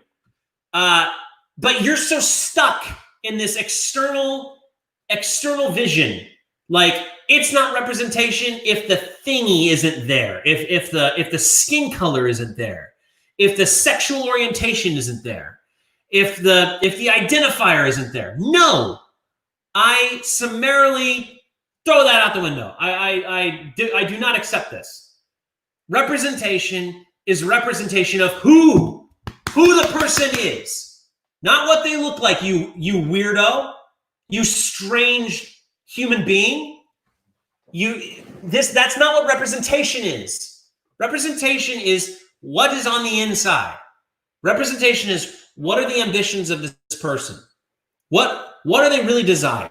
And what are they willing to do to get what they desire? That's really you take out all the other stuff, that's what breaks down. That's what humanity is. That's who you are. Whoever you are is what you desire and what you're willing to do to get what you desire. For me, I have what I call the pyramid of profit. And I made this as a joke to some dude who was trying to scam people out of some crazy way of thinking. He's like, I've invented this awesome mindset. Okay, I have a mind, and he was going to sell it. I have a mindset for you. It's called pyramid of profit. At the very top is it profitable? Is it scalable? Is it ethical? These are the things, and you weigh them in that way. So is it ethical as the foundation? Is it scalable? Meaning, are you going to be stuck doing it for the rest of your life, or can you get other people to do it? And then is it profitable? Does it actually make money? If the answer is yes to all these three things, then I do it. So that's me. That's my represent. And if there's somebody else out there, if I put that into a character in the game and somebody else can identify with that, then great. Like the reason why I was watching this documentary about the good, the bad, and the ugly, and what made it and why it was so great. And one of the things that made it so great was the layout of the characters, who these characters were, and the dimensions of the characters. And Tuco is arguably the deepest of the characters. He talks the most. He's a friend when it's convenient, and he's always switching sides. But you've got Clint Eastwood's character who's like, he's an anti-hero. He does the right thing sometimes. Like he has a moral compass. He just oftentimes ignores it. And I think that's why he speaks to a lot of people, because most people ignore their moral compass from time to time. But we all have it. Well, I'd like to think we all have it. But most of us ignore that moral compass from time to time because we're human and because it's more advantageous.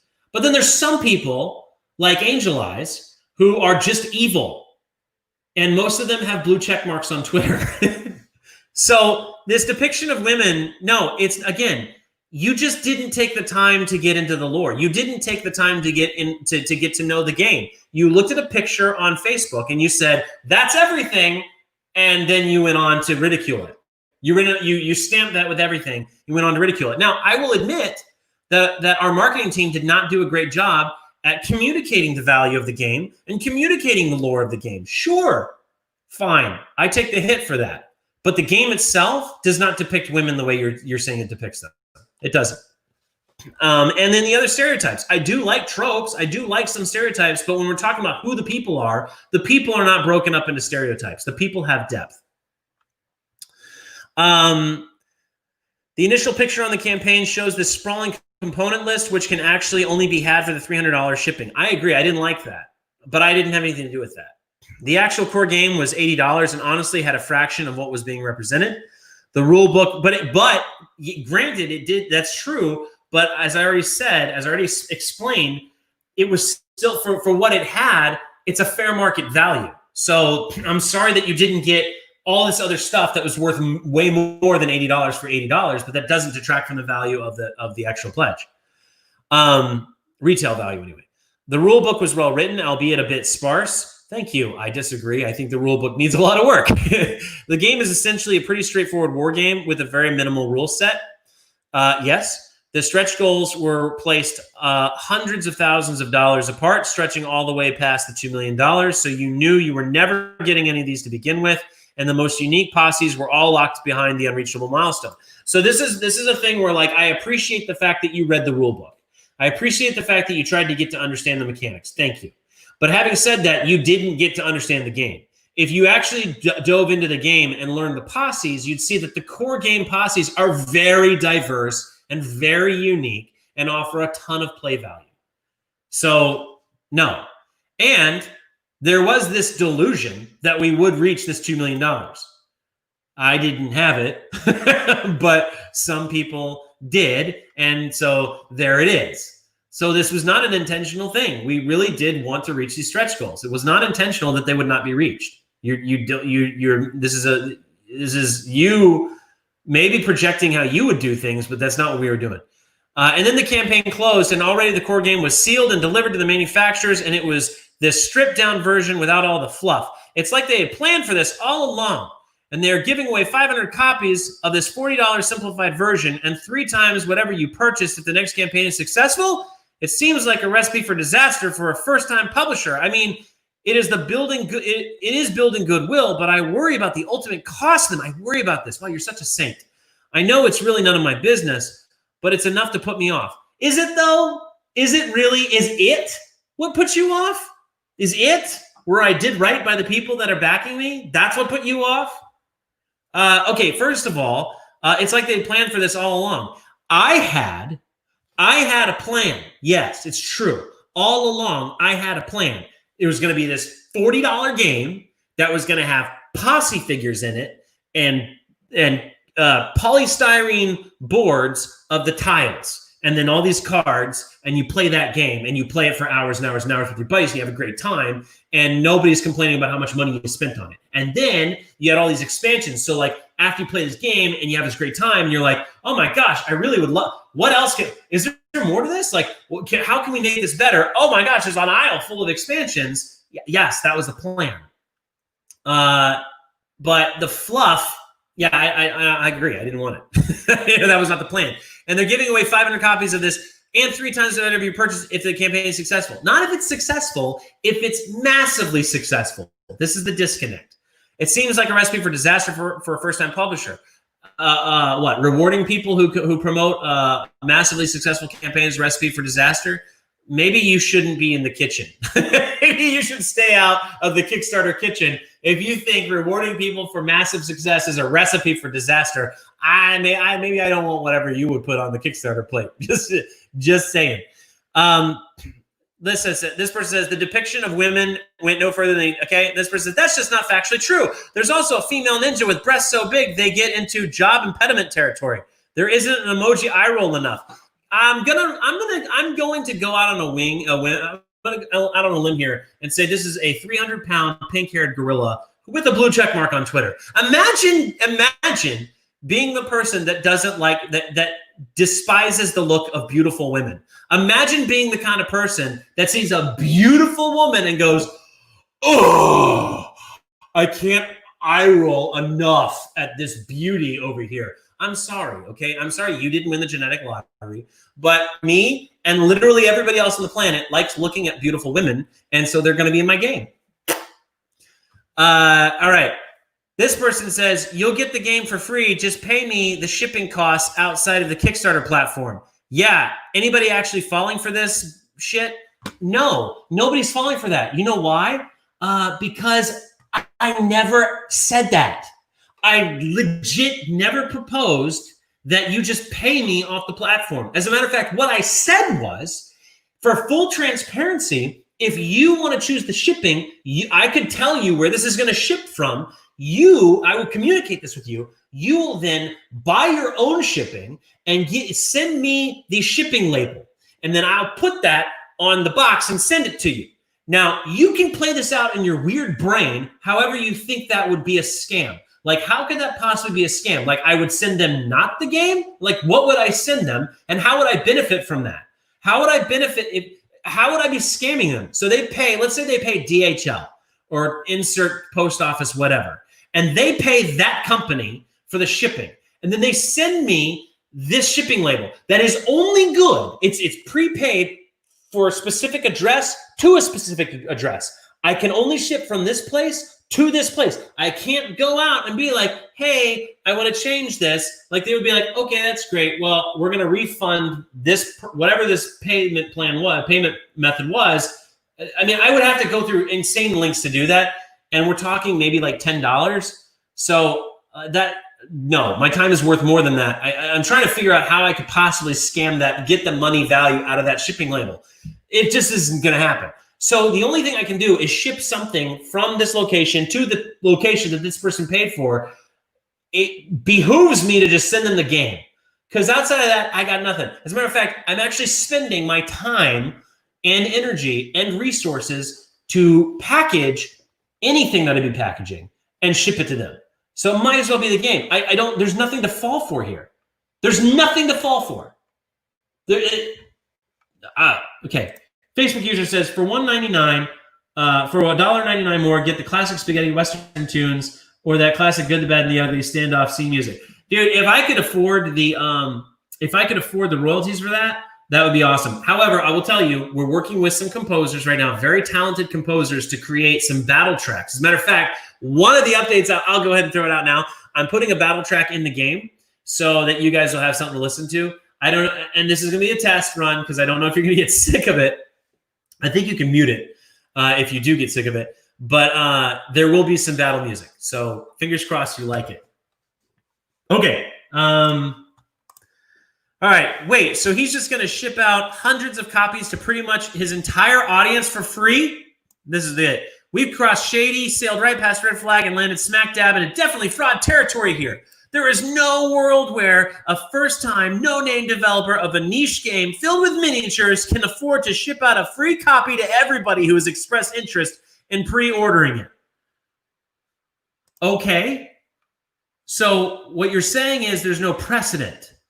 What you've said is there's no precedent for what I'm about to do. That doesn't make it a fraud. It doesn't make it a definitely fraud at all. It doesn't even make it a probably fraud. Because again, I'm not charging anybody for it. I have nothing to gain from this except goodwill. That's all I've got is my name. That's it. So if I don't fulfill this promise, my name is forever tarnished as that guy who didn't charge anybody anything and then didn't give them anything for free. That's worst case scenario. Worst case scenario is everybody goes, well, I really wanted that free game and I guess it didn't pan out. Oh, well. Best case scenario is I give them the game and yeah, I'm out the money for that and they get the game for free. But nowhere in the window between these two scenarios is there anything where I'm taking anything from these people and then not giving them anything for taking that thing. Nowhere. I haven't taken money from them. I'm not going to take money from them, and I'm going to send them a copy of the game. Where's the fraud? So again, libel. You're saying that I'm a fraud without spelling out how or why. You're just saying I'm a fraud. That's a lie. And you're basing on the fact that there's no precedent. Oh boy, the internet mentality, I tell you. 3 free copies per backer, apparently, since he's offering to triple their initial pledge at no extra cost. Yes, if we reach a goal, which is going to be an insanely high goal. Shelf Clutter says, it's always a little off-putting when people's words and actions do not match. It makes sense why they would cancel. I suspect the creator just isn't as polished for public speaking. Maybe I'm not polished for public speaking. I just don't know. I don't understand where this words and actions not matching thing comes in. This person, maybe he had a deal with a little unlisted or someone familiar. Maybe he had a deal with a little unlisted or someone familiar with Kickstarter who persuaded him to do the campaign like other games when he didn't really want to. He decides to take charge of it because it's his game and then calls it out for what it is, just an idea. All right, I'm going to tell you what. Man_CRNA, I'm giving you an upvote. And if you're watching this, or if anybody who's watching this knows who this person is, email grubstaker at highnoongame.com and screenshot this with proof that this is who you are. I'm sending you a free game. You're getting a free copy of the game for that one. All right. This whole update was written in a way that that I would be sincerely concerned if I had to share my address. Okay, well then don't. Okay. Drift Marlowe says alcohol consumption is way up due to the quarantine. That may explain it. I mean, okay. And mental health is crumbling. So being honest with your backers and being generous with your goodwill and putting everything out there and being transparent is apparent when you don't have to be, is apparently now due to alcohol consumption and mental health issues, crumbling mental health issues. Imagine being these people who think that if you can't be honest with anyone unless you're drunk or mentally ill. What does that say about these people? What does that say about this person? I would never want to hang out. Could I even trust these people unless they're drunk or retarded? Sunset here says, strange indeed, but I think their second campaign is going to do very well with all these initial backers getting their game for free. I think so too. Now I'll be honest with those, you're watching this. I'm going to keep you. You will be kept abreast of the entire process of the production of the production run of this. Having said that, I'm not waiting to deliver the games before we launch our next Kickstarter because, again, I think I said in the post. In the update, the games are going to be probably released around September, October, and I would like to launch this new campaign in July at the latest. So the new campaign is going to launch before you get the games, but you're going to get the games anyway. and I'm going to keep you updated. You're going to see also, I may even give you screenshots of like our communication with the factories or something. Matter of fact, I'm trying to get our factory involved in the group so that they can field a lot of the questions that you're asking. Because I think it'd be cool. I think it'd be cool for people, especially people who understand manufacturing, who have like specific questions about, materials used and stuff. Things that I would like for them to be able to, members of the community that have that, to be able to engage with our factory. I don't know. I don't think that's ever been done. Maybe it has. I don't think it has. And I think that'd be cool. If you think it'd be cool, let me know. And I'll see about getting it going. Here's me saying, as creator of the game, I certainly hope it does turn out well. And somebody liked that. I like, thank you. Thank you, whoever liked that. Not everyone is great at marketing. There's a reason ad firms make bank. That's true. Yeah, that's true. Have you ever worked with any ad firms? I think they spend most of their budgets on fancy launches and hotels, to be honest. Of course, when the commercial is $1 million plus, flying out 7 to 8 people, account people first class, and then booking them in the most expensive hotel in town, maybe only adds $50,000 to $100,000 to the whole grift. Then those people don't even look at the monitors when the monitors whole production. Look, let me tell you, we have an ad firm with us, and they're amazing. They are some of the best group of people, very dedicated, very talented. They know what they're doing. There's a lot of things we wouldn't have without them. And a lot of you guys, we wouldn't have without them. So I stand by my ad firm. I stand by the people who did that. That said, it is true that a lot of people blow money on these crazy, stupid. There was a game that came out, and they blew all their money on going to all these conventions to show off their game, and it didn't translate at all into their Kickstarter campaign. And they had a beautiful page. They had a beautiful Kickstarter page. And they didn't reach their funding goal at all. They had to cancel because they didn't come close. And I knew some of the people involved. We didn't want to be those people, so we did not blow our money like that. But campaigns are expensive. Ad campaigns are expensive, and so that's the whole thing. Like when people try to compare High Noon to these other campaigns like Wolfenstein or Frosthaven or whatever. Insert these. There's these great games that are coming out, but they've got massive money behind them. They don't need the Kickstarter either. There's nothing wrong with this strategy. And there's nothing wrong with spending a bunch of money to market your Kickstarter. The Kickstarter is part of marketing, and that's okay. You guys need to be okay with that, because without it, these people who really want this game wouldn't even know that the game existed, and then they wouldn't be able to play it, and they wouldn't be able to have a great time. This person says, I don't know why you're being downvoted. I've worked with people from marketing and ad firms. Only a small minority know what they're doing at all. In fact, if in any meeting, if anyone makes a stupid comment, it's pretty much guaranteed it's someone from the marketing ad agency. 99.99% of them can't even add one-on-one without an aneurysm. Okay, there is all right. There's a difference between marketing. There's a difference between marketing, a marketing department, and an ad agency. And it's true that marketing department can say some pretty stupid things.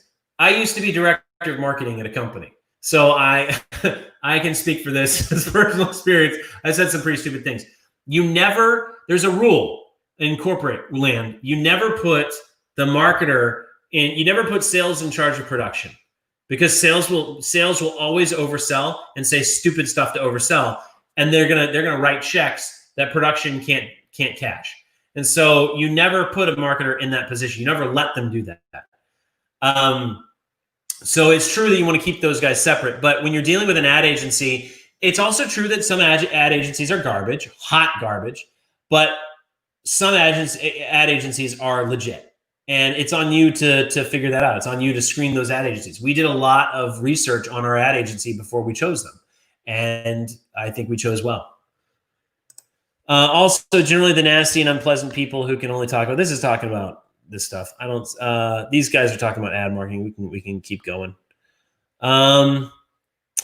Probably against stretch goals on principle, but felt he needed them to fund. So when they still didn't fund, he was hyper bitter about it all in a kind of "how dare you, don't believe my lies" way. They probably set their goal too low, though it's possible he also just expected to get more money and was pissed they weren't. No. Actually, so funny story. Early on in the campaign, so we had a team of people behind the game. There was we formed a company, and I was the game creator, but at that time I was relegated to not being in charge of the company. So I was just relegated to like sit in this hole. You shut up, stay in your lane, make the game, and we'll sell the game. We'll produce. We'll do all the okay, fine. And so in the first, but having said that, I actually had experience in. Well, I didn't have firsthand experience, but I had connections, very strong relationships with people who have done very successful Kickstarter campaigns. So when in one of our first meetings, I said, guys, we're going to need stretch goals. We need early birds, we need stretch goals, and we need optional buys. And I have a list. I have a timeline for all these stretch goals that we can work on. This was like a year. This is like a little over a year ago. So well before the campaign launched.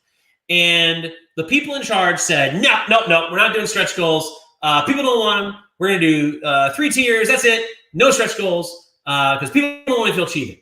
And I was like, well, they're feeling cheated because the Kickstarter campaigns that they're doing are the qualm that the person was talking about, where they shaved off the necessary parts of the game and put them in stretch goals. I was like, that's why those people are pissed off. But if we do this, we do it this way, we do it correctly. I mean, all these posses are legitimate stretch goals. Let's just put them in there.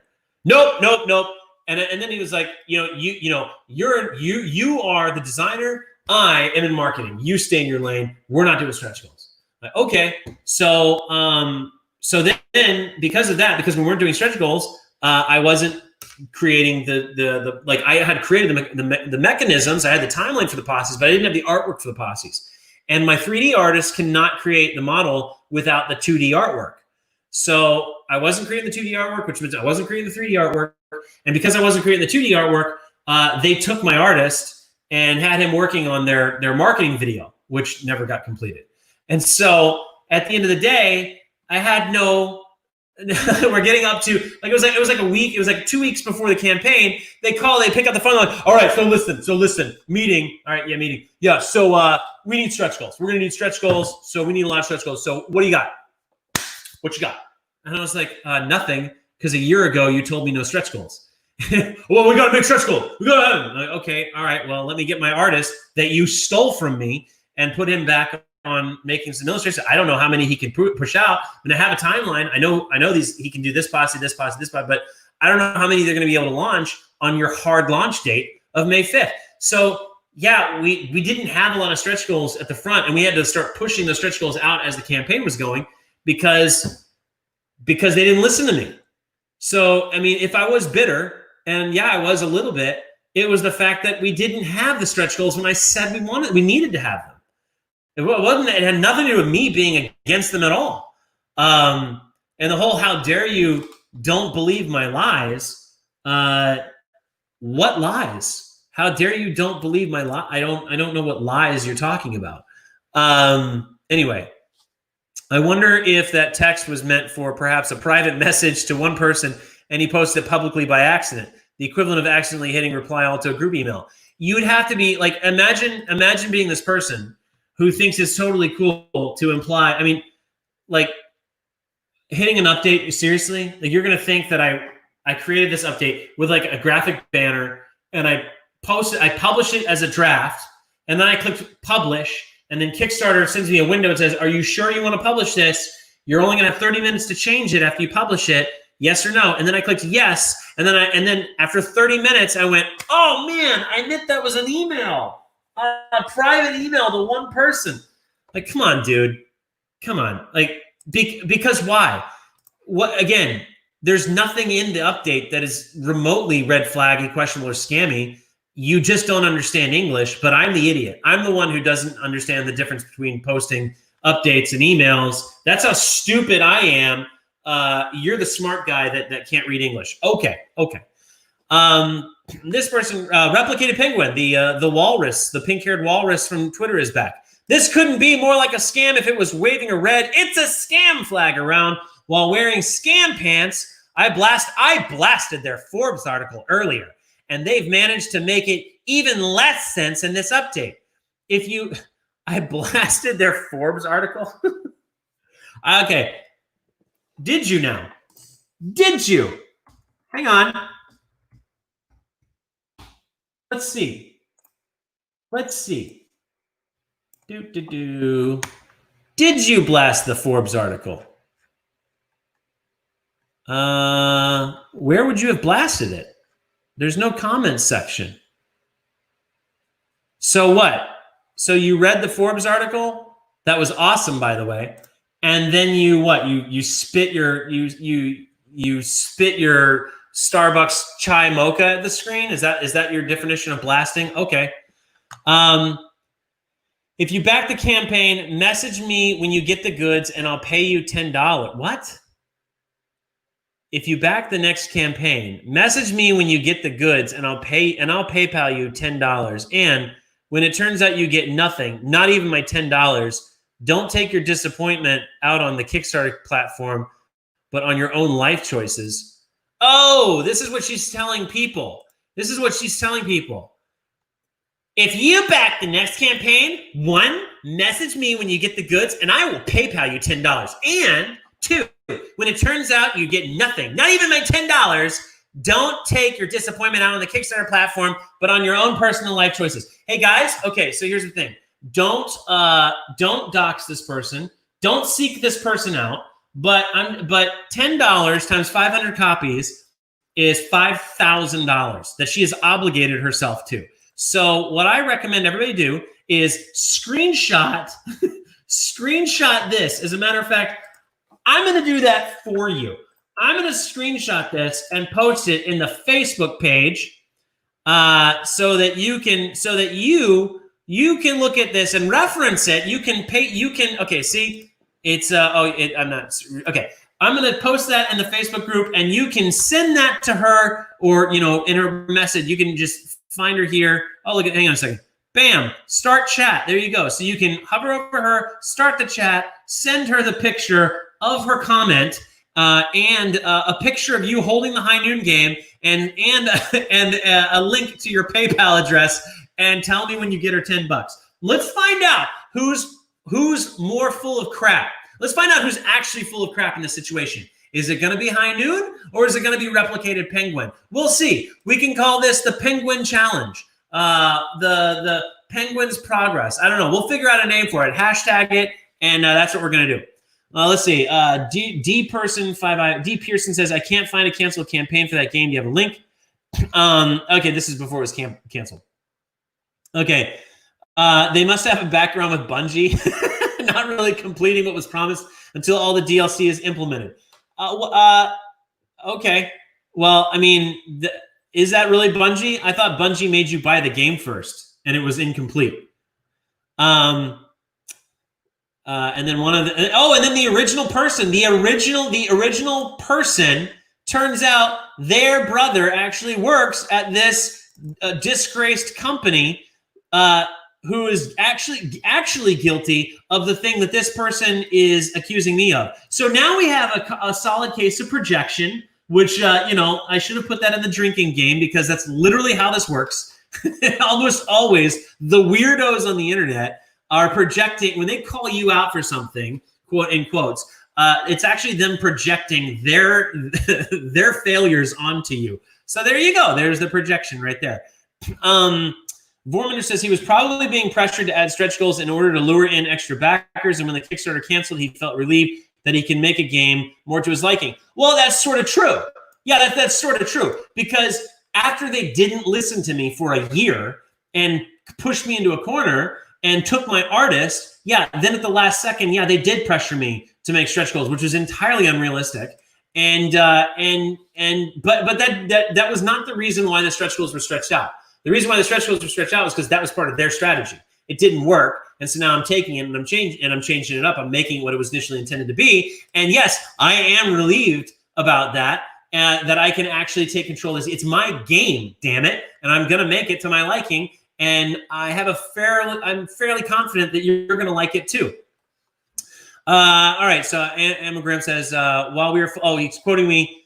Looks like we're not gonna. Okay. While we are fully funded, it's looking like we're not going to unlock the incredible stretch goals. And do you really just want what comes in the pledges when there's so much more High Noon has to offer you? contradicting himself, calling the stretch goals fluff too. What are you talking about? No, dude, learn to read. God, how are these people able to function on a forum that requires reading when they cannot read? It's kind of a trade-off, really. Stretch goals bring the backers. However, if stretch goals aren't superfluous junk, then they alter the gameplay. And if they alter the gameplay, then people won't buy your game at retail because it is less than. That is true of very simple-minded people and people who are all or nothing. And both are making terrible mistakes. I speak as somebody who is an all or nothing person. This is not true of High Noon. The core game of High Noon is freaking awesome. It's fun. It stands on its own. The expansions do add to the game. The thing is this doesn't even play out in real life. Because you had the person commenting above about DLC, downloadable content. Downloadable content's great. It doesn't mean that the computer game that had the DLC is bad. I mean, Civilization 6 is out there giving away for free right now until tomorrow. So get Civilization 6 for free from their website if you haven't already. But that game is amazing on its own. It stands on its own. It's a great game to play. And then they released expansions. If you're the kind of person who waits until all the expansions are out before you buy the game, you're missing out. You're missing out on all the fun that everybody else is having while you're waiting. And then by the time you get around to it, those people might have moved on to other games. So don't wait. Get the game. It's not less than. Yes, the expansions add more to the play. Yes, they alter it. But that doesn't mean that the game itself is bad or that it's less than. It just is. It's a great game, and the expansions add to it. I can understand how you would believe that if you also believe that games that have downloadable content are less than without the downloadable content. But you don't. We know you don't. So you're just applying this to High Noon so that you can crap on it. DeLion says, glancing through the comments, I saw the tournament map. The green one with the big fort in the middle was going to be 4 by 6 feet. Holy balls. Yes, it's an epic map. It's going to be amazing. The Aquatic says, Bill says, wait, when has High Noon been trying to reach me about my cars extended warranty? Ah, shoot. You got me, Bill. That was me. Dang it. You fell for it. You didn't fall for it. You saw right through it. Oh, man. Okay. On to the next scam. Hey, I have a brother who's a prince in the African island of Wafili. There is a diamond mine there. It's amazing. Okay.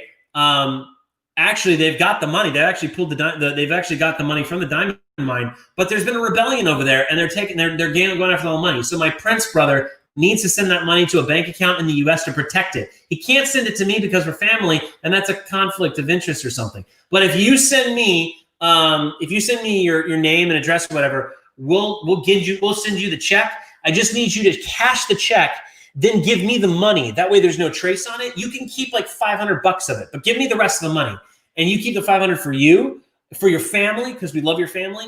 And then I'll put the money to safekeeping. Okay. So just send me that information and I'll send you the check. It's totally not a scam. I promise. Forget about the car warranty thing. We got that sorted out. This blog post from the BGG staff member is telling. Also, this comment makes me reluctant to support the designer. So let me check out this. Okay, we know the blog post. I know the blog post he's talking about. I said I wasn't going to call this out. Steph here, this was done by this person, Steph. And I liked the review of the game itself. And she took some really cool pictures of it. Where did she take it? Here. She took some cool pictures. And she told her story about how she played. I thought that was kind of cool. But then she went on to totally misrepresent me. She lied and said that I went, well, she said that she sent me 3 pages of notes. What she sent me was 3 pictures from her phone of like barstool napkins with scribble on them that were mostly upside down. So I had to like tip my head to like figure out what the hell she was talking about. And then the questions that she was asking were things that were in the rule book. And so she took the time to write the notes. I respected that. So, and I was told that she had questions. So I responded to the questions thinking they were questions.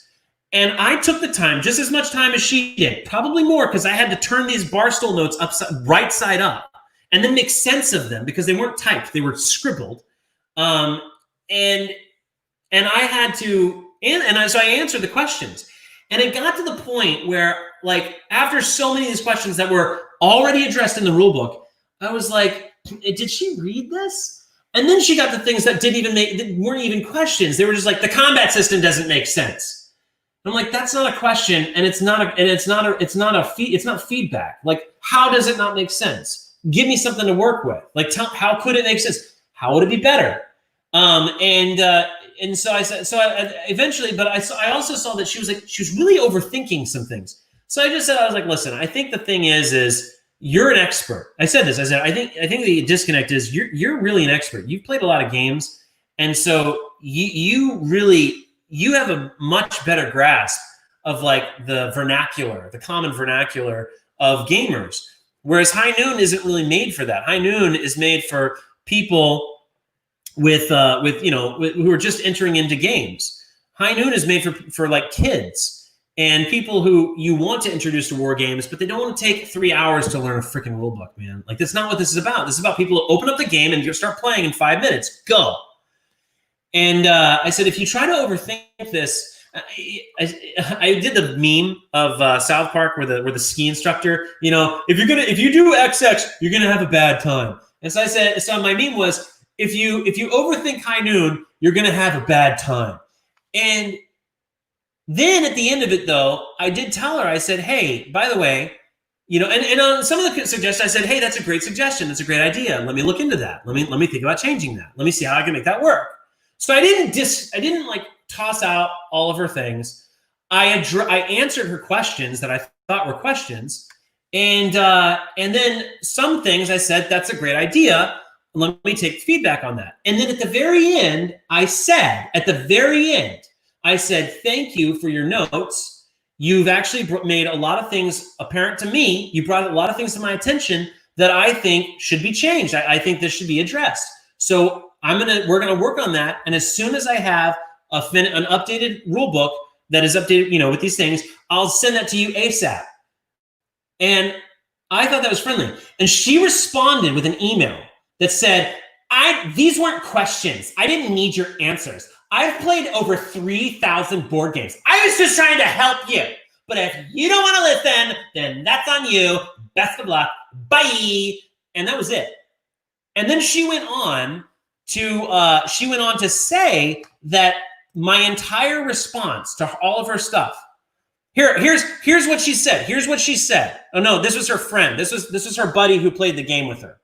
And this guy had his own campaign, his own Kickstarter campaign for a licensed product called Warehouse 13, which looks fun, and it's based on actual IP that's not his. So he didn't create his own IP. He took existing IP and created a game and still didn't raise what we raised in our campaign.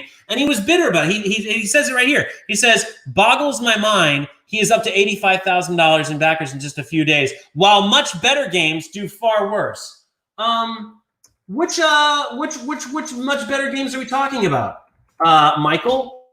Are we talking about this one?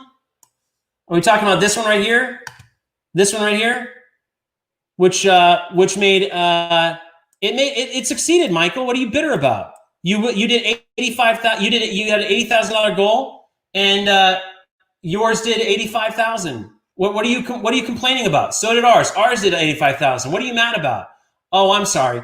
Are you mad? Are you mad? Are you a little bit salty that ours did 95,000? Is that what this is about, Michael? Michael Aldridge? Is that what this is about? So then he says the publisher for High Noon was both sarcastic and dismissive. No clear rules for line of sight. No rules for walls. No rules for walls? Michael, it's a wall. It's a wall, you weirdo. What rule do you want? It sits there. You can't see on the other side of it because it's a freaking wall. They had the audacity to ask this question. Can you loot a crate from the other side of a wall? And I was like, at that point, because he says no rules for line of sight. Yes, there are, Michael. There's actually, and I shared this in my response. I gave in the response the page where it shows the rules for line of sight and the picture that shows the line of sight. And I gave that to them. I said, here it is. Here's the page. Here's you can find it. And here's how it works. But apparently it's not clear, not with the text and the picture. That's not clear enough for Michael. He wants smoke signals and psychic mind beams to imprint the rules into his brain. That's what he wants for it to be clear. No rules for walls. They ask, can you loot the crate from the other side of the wall? At that point, I was like, well, I mean, I guess if you want to play, like, if you pretend you're all ghosts or something, like it's a ghost box, you could do that. Like, you could just say it's Ghost Town. And then nothing matters. I don't care. I mean, I've said this enough times in High Noon that High Noon, anything not mentioned in the rule book is up to the table to decide. So if you guys want to come up with some crazy wackadoo situation or game type, go for it. That's the whole point of High Noon. Make of it what you will. That's the whole point. So if you want to play the game where you can loot through the wall, go ahead. It makes zero sense in any rational brain that you could just reach your arm through a freaking wall and then reach into a box on the other side of that wall, grab something out of it on purpose and pull it back through the wall and put it in your pocket. I don't know of any real world scenario where that exists, Michael and Steph, but if you want that rule in your game, go ahead. Go ahead. I'm not going to put that in my rule book for you weirdos because it doesn't need to be there. So after they started making weirdo suggestions like that, I finally said, you know what? You're overthinking it. And he said, oh, here it is. Here's the best one. Ready? The rules mention that movement is not diagonal. Then goes on to have an example with diagonal movement. No, I didn't, Michael. I said diagonal movement counts as 2 because it's technically not diagonal. That's what I said. We told him that he can solve this by removing the diagonal references. No, you said, no, you didn't. You said in your notes, you said never, underscore. You underlined this, you scribbled never, and then scribbled an underline about it. Do you want me to put screenshots of your notes, Michael, on this live stream? Do you want people to see the notes that Steph Hodges left for me, Michael? Is that what you want? You really want that? Because I think that if you wanted that, you would have shared those notes in this comment. Or Steph would have shared the 3 pages of notes. When she says that she went through all this effort of putting 3 pages of notes, why didn't she share them with her group, Michael? Why didn't she share her 3 pages of notes with her group so that they too could see the notes and see how unreasonable I was in my responses to the notes? Could it possibly be because the notes were ridiculous? Could it be because they were completely unintelligible, made no sense, and didn't speak to the actual rules that were in the game? Could that possibly be why, Michael? Could it be because it would make it totally understandable my responses might come off as sarcastic or dismissive, even though they weren't? Could it possibly make my case more sympathetic? Possibly. And maybe that's why you didn't include the notes, Michael? It's okay. I won't share them, but I will point out that you didn't make a suggestion to change the word from diagonal to something. Steph said, never use diagonal, never. To which I would say, why not? Diagonal is a common word that everybody uses. It's common. Everybody says diagonal. Forward, backward, left, right, and diagonal. What is wrong with, what world do you live in where nobody says diagonal? And further, that he could use the word orthogonal. Oh, what a great suggestion, Michael. What a great suggestion, Michael and Steph. Instead of using a word that literally everybody understands on the face of the planet, let me use this obscure word. Let me zoom in for the people who have never heard this word before. Orthogonal. You see that? Where'd it go? Where'd it go? Orthogonal. I'm going to look it up here. Orthogonal. Orthogonal. To this quote, he said, nah. No, to what? No, to what? Yes, I did say that. And then I pointed, and yes, because no. And then I went on to say, guys, I think the disconnect is orthogonal may make sense to you because you played 3,000, you played thousands of games, you're gamers. But this game is designed for 9-year-olds who do not know what the word orthogonal means. So orthogonal is never going to be in the dictionary of High Noon. I did say it may be in the dictionary of our future games, like High Seas. I said that. I said I might adopt orthogonal, just not in this game because it didn't make sense. You also said, Either use orthogonal or use hex to hex. Another situation that makes no sense because the game is based on squares, Michael. Squares, not hexes. Squares. Do you understand shapes, Michael? Do you understand shapes, Steph? Because it doesn't sound like you do. It doesn't even sound like you understand lines. So yeah, I was a bit dismissive, but at least I put a smiley winky face on it. And then I said I would take these into consideration. You made a lot of great suggestions. You brought to light some things, and I changed the rule book and sent it to you. And you were the ones that were dismissive. You were the ones that said, I don't need your help. These weren't questions. I played 3,000 games. I was just trying to help you. You think I'm exaggerating? You think that I'm making this up? You think that I'm making up the disgusting response?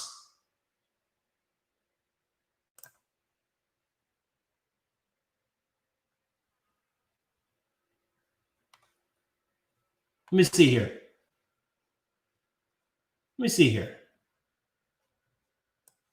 Here we go.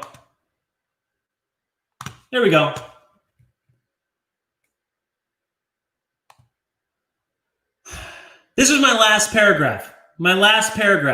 To Steph on Board Game Geek. Because I'm sick and tired of being misrepresented. I'm sick and tired of it. Especially when it has negative effects on my campaign. Here's my last thing. Let me know if I missed any of your questions or if you have any others. Thank you for your input because you've brought to my attention several things missing from the rule book that clearly should have been there. We'll get on top of that, and I'll make sure that you get an updated version with those changes ASAP. In the meantime, try not to overthink High Noon. This is not your average hardcore tactical combat board game. While the majority of our initial audience has been adults age 40 plus, and while most of our playtests have involved grown-ups, that's not our exclusive target market. This is intended to be very simple, so beginners of games in general can dive right in without much brain power. Yes, it means some things won't make much sense. Just shrug it off and have fun with it. And feel free to add your own rules. Smiley face. That was my response. That was my response. Here's her response. Ready? Here it is. Here's Steph, the smiling weirdo. I didn't need answers from you. I've played over 3,000 games and am very well versed with games and terms. I know what you intend, but if you don't say it to people, it will do very poorly in the long run, and you will be answering the same questions forever. These were just suggestions for you to fix in the rules before they become a problem. Since I took the time to figure out your game, I figured I would let you know. You choose to do what you want with my blind playtest that went over quite poorly. But since there is still a chance to fix it, you should consider to do so. Cheers. Okay, my problem with this is you didn't mean cheers. You didn't. Because you went immediately from that and you went and you slandered me to your group. You went immediately from saying cheers and immediately from me saying thank you for these suggestions. And then you said, "Oh, by the way," and then you went on to trash my name. Look at this. Yikes! Sounds like the designers. He didn't ask for. Oh, this is page 1. Here's her quote. Here's her direct quote. Since I took the time to learn the game, I gave the designer publisher 3 pages of feedback and questions he should answer in the rules as they were unclear. I doubt he will take my advice. As he said, I was overthinking it too much. Really? Really, Steph? Is that what I said? Is that what I said? Is that what I said when I said, thank you for your input because you've brought to my attention several things missing from the rule book that clearly should have been there. So that to you, Steph, brilliant Board Game Geek author, journalist at Board Game Geek, representing me and creators like me, you took that to say, I doubt he will take my advice, as he said I was overthinking it too much and the game was designed for non-gamers. That really? My response to that is it should be designed for anyone, including gamers. Okay, great virtue signaling of you, Steph. How very not invested at all of you to come back with, it should be for everybody. It should be for everybody. Of course it should, Steph, but you can't create something for everybody. It doesn't exist. It's impossible. There's always going to be somebody like you or Michael who doesn't know how walls work that's going to have a problem with anything that comes. That's something. You're going to have a problem with something. So I can't make it for anyone. I can make it for specific people, and then other people can choose to enjoy it for what it is or not. And if you don't enjoy it, that's fine. So I know I didn't mean to get into this. I didn't mean to get over into this, but here's the thing is, because I've been trying not to, guys. I've been trying to avoid the whole board game geek thing. I've been trying to just kind of dance around it and just be cordial, just be nice. But the problem is it keeps coming back. There's been references to the Board Game Geek article on the Kickstarter page. There's been references from people citing my response. And it doesn't stop there, guys. It doesn't. Here's the problem. If it had stopped at the article, fine. But this didn't stop there. It went into the comments section. Yeah, you just can't help some people. A few minutes of perusal of the Board Game Geek forums to say, okay, so they're demonstrating, they're doubling down on that. Let's see. It's definitely, oh, here it is. I appreciate the candor. What candor? She lied. It's definitely telling, and a red flag for me if a designer doesn't want helpful feedback. But I did want helpful feedback. I said thank you. She just didn't tell you that. She didn't tell you in her article that I responded by saying, hey, thank you. You've made me aware of some things that need to be changed. I'm going to get on it. I didn't just thank her. I told her that I was going to address the things that she had brought up. But because I didn't address everything she brought up, and because I didn't grovel at her feet and of the feet of the person who doesn't understand how walls work and whose Kickstarter didn't do as good as mine, and he's bitter about it, because I didn't do that, let's not address the fact that I acknowledged her the valid points and said I would correct them. No, let's just pretend that the entire thing was dismissed and waved away. Let's just pretend to our audience who trusts us to tell the truth to us. Let's just lie to them about this person because we didn't like how he his email. No, there are serious there are repercussions to that, Steph. You have a responsibility. You have people who reach out to you, whether they're game producers or they're PR firms. They reach out to you because you are a person that they believe that they can trust to give honest feedback and produce an honest narrative to the people that trust you. The moment you start lying to those people because you have a bone to pick that is unrelated to the game, you cease being a journalist. You cease being credible. You cease being qualified to write articles on a page called Board Game Geek. I don't even care if you didn't like the game. The fact is you lied about me. You lied about me and my approach to the game, which has now led other people to not even give the game a chance. You're a liar, Steph. You and Michael. And I was going to buy Michael's game. I was going to support independent creators because I thought that was what we do. But no, let's just be weirdos and lie and put ourselves in cliques where we eat our own.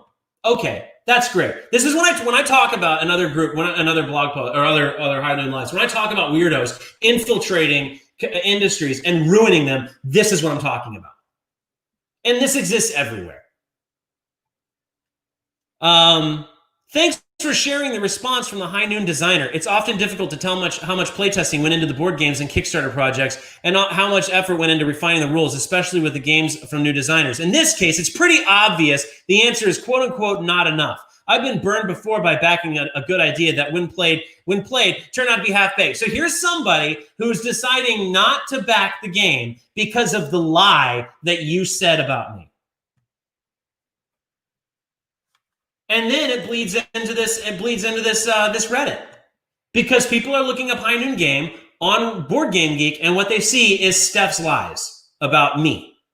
It's one thing. It was a prototype game. She was told it was a prototype game. She was told that these things weren't finished. She was told that the rule book wasn't finished. She was told if she had any questions about the gameplay, she could contact me, the creator of the game, at any time to ask for clarification. This is something that nobody else has had a problem with. Not Geek Dad. Geek Dad had no problem with it. Tech Raptor had no problem with it. Force has no problem with it. Nobody's had a problem with contacting me about any nobody on the people on the Discord. They have questions about the rule book. They don't have a problem contacting me about it. Nobody had a problem for contacting me but Steph. And she chose to play the game not understanding the rules. This is somebody who apparently has played 3,000 plus games. So it would stand to reason that she would know to maybe make sure she knew the rules before she played the game. But since she didn't understand the rules and she chose not to contact me, and then she played, now it's my fault that her blind play test went poorly? What were you expecting, lady? So now all these other people are reading this, not knowing the context, not knowing that she was given these options, that she was given this information, and she was given responses, and that I responded saying, thank you for these suggestions. I'm going to implement them because they're very valid. And she didn't say any of that.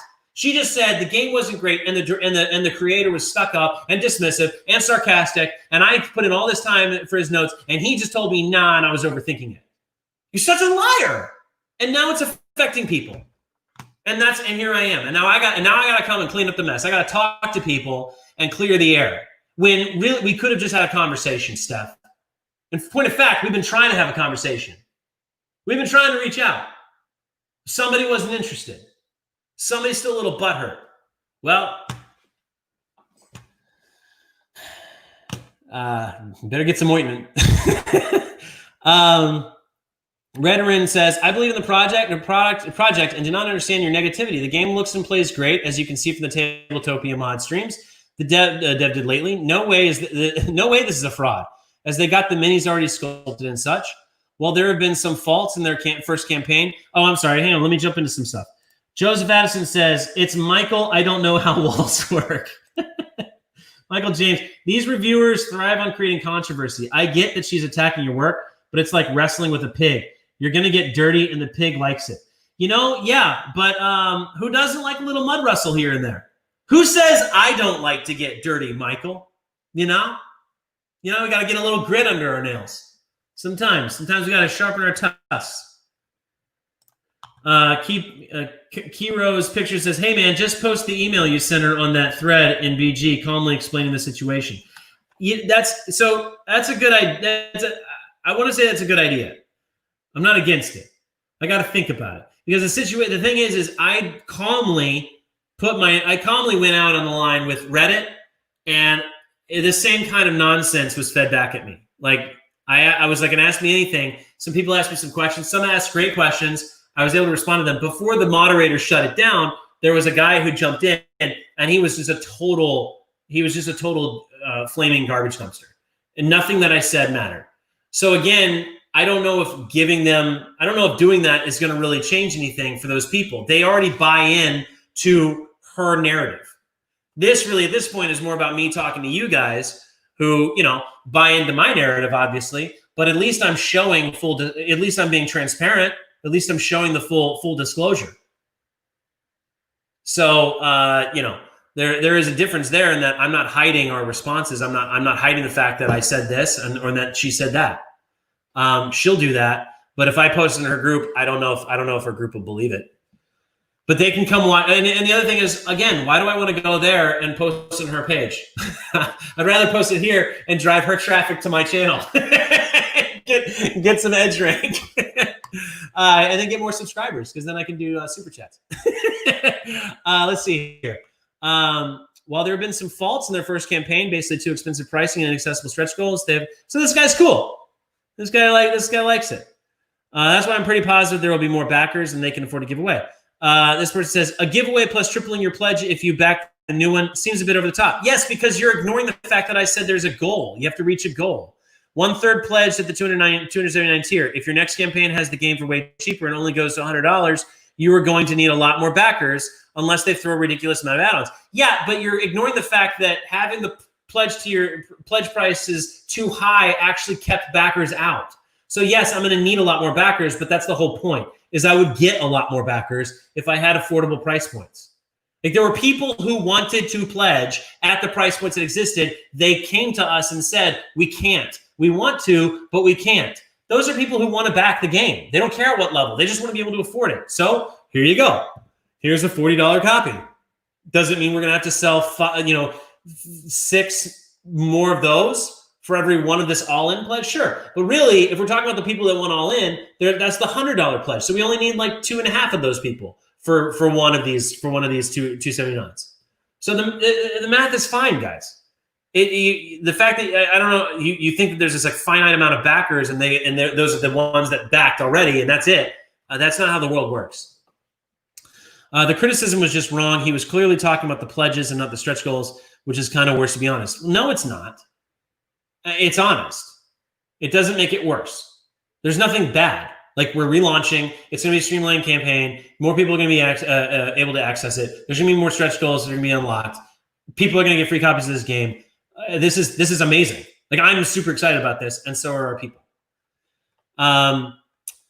Yeah, it's pretty much 4 games for the price of 1 for 500 out of 590 original pledgers. No, it's not. It's only for the people who, there's less than 400, there's like 485 people, and not all of them have responded. So not all of them are going to get this, guys. There's people that are sleeping on this opportunity. And then it's 4 games for 500 if we reach a certain goal, which is going to more than cover this. Seems like the chief financial officer has been cuffed and kept in the cave. No, point of fact, the chief financial officer was cuffed and kept in a cave for the first campaign. This was run through the chief financial officer, and he likes it because it makes sense to people who actually understand what chief financial officers do, and not just people who have heard of what a chief financial officer is or who heard the words chief financial and officer and threw them into a Reddit post. I also like the quote-unquote pledge tiers that reflect the real value of the game and none of the unnecessary fluff, just the artificially jacked price way up part. You don't like it, you're mocking it, but only because you don't know what I'm talking about. You don't understand that what I'm saying is the posses are the value. Not doors, not windows, not gold bars. I mean, they're fun, but that's not the replayable value. You don't pull out the game to play because it has gold bars in it. The gold bars are awesome. The poker chips are awesome. And so they're there. It's like icing on the cake. But the real cake is the posses. If all you had is the gold bars, you ain't going to play the game. So there's nothing wrong with this statement. It's you don't understand it and you have zero curiosity to even try. And that's okay. You don't have to have curiosity to try to understand it. You can just say, I don't understand what he's talking about. I don't know this. I don't know enough about the subject to have a comment. But you just stop there. But to then go forward with, yeah, I don't understand it. I have zero curiosity to understand it. And it's for those reasons alone that clearly this is red flags and a scam and definitely a fraud. We tried, quote unquote, we tried to oversell our game and it just didn't work out. Let's call it a draw. That's not what I said. If I said let's call it a draw, I would walk away. We're launching this campaign again. It's going to be awesome and cleaner and make a whole lot more sense. We're not going to oversell our game. We're just not putting all this fluff into it. It's really that simple, guys. It's really a modicum of curiosity. Join the Facebook group. Man. All right. Facebook user says, then go get her. I'm not going to go get her. Then go get her. Her opinion can't be worse. That much is for sure. That's for sure. But if it helps just one person understand the context, isn't that something?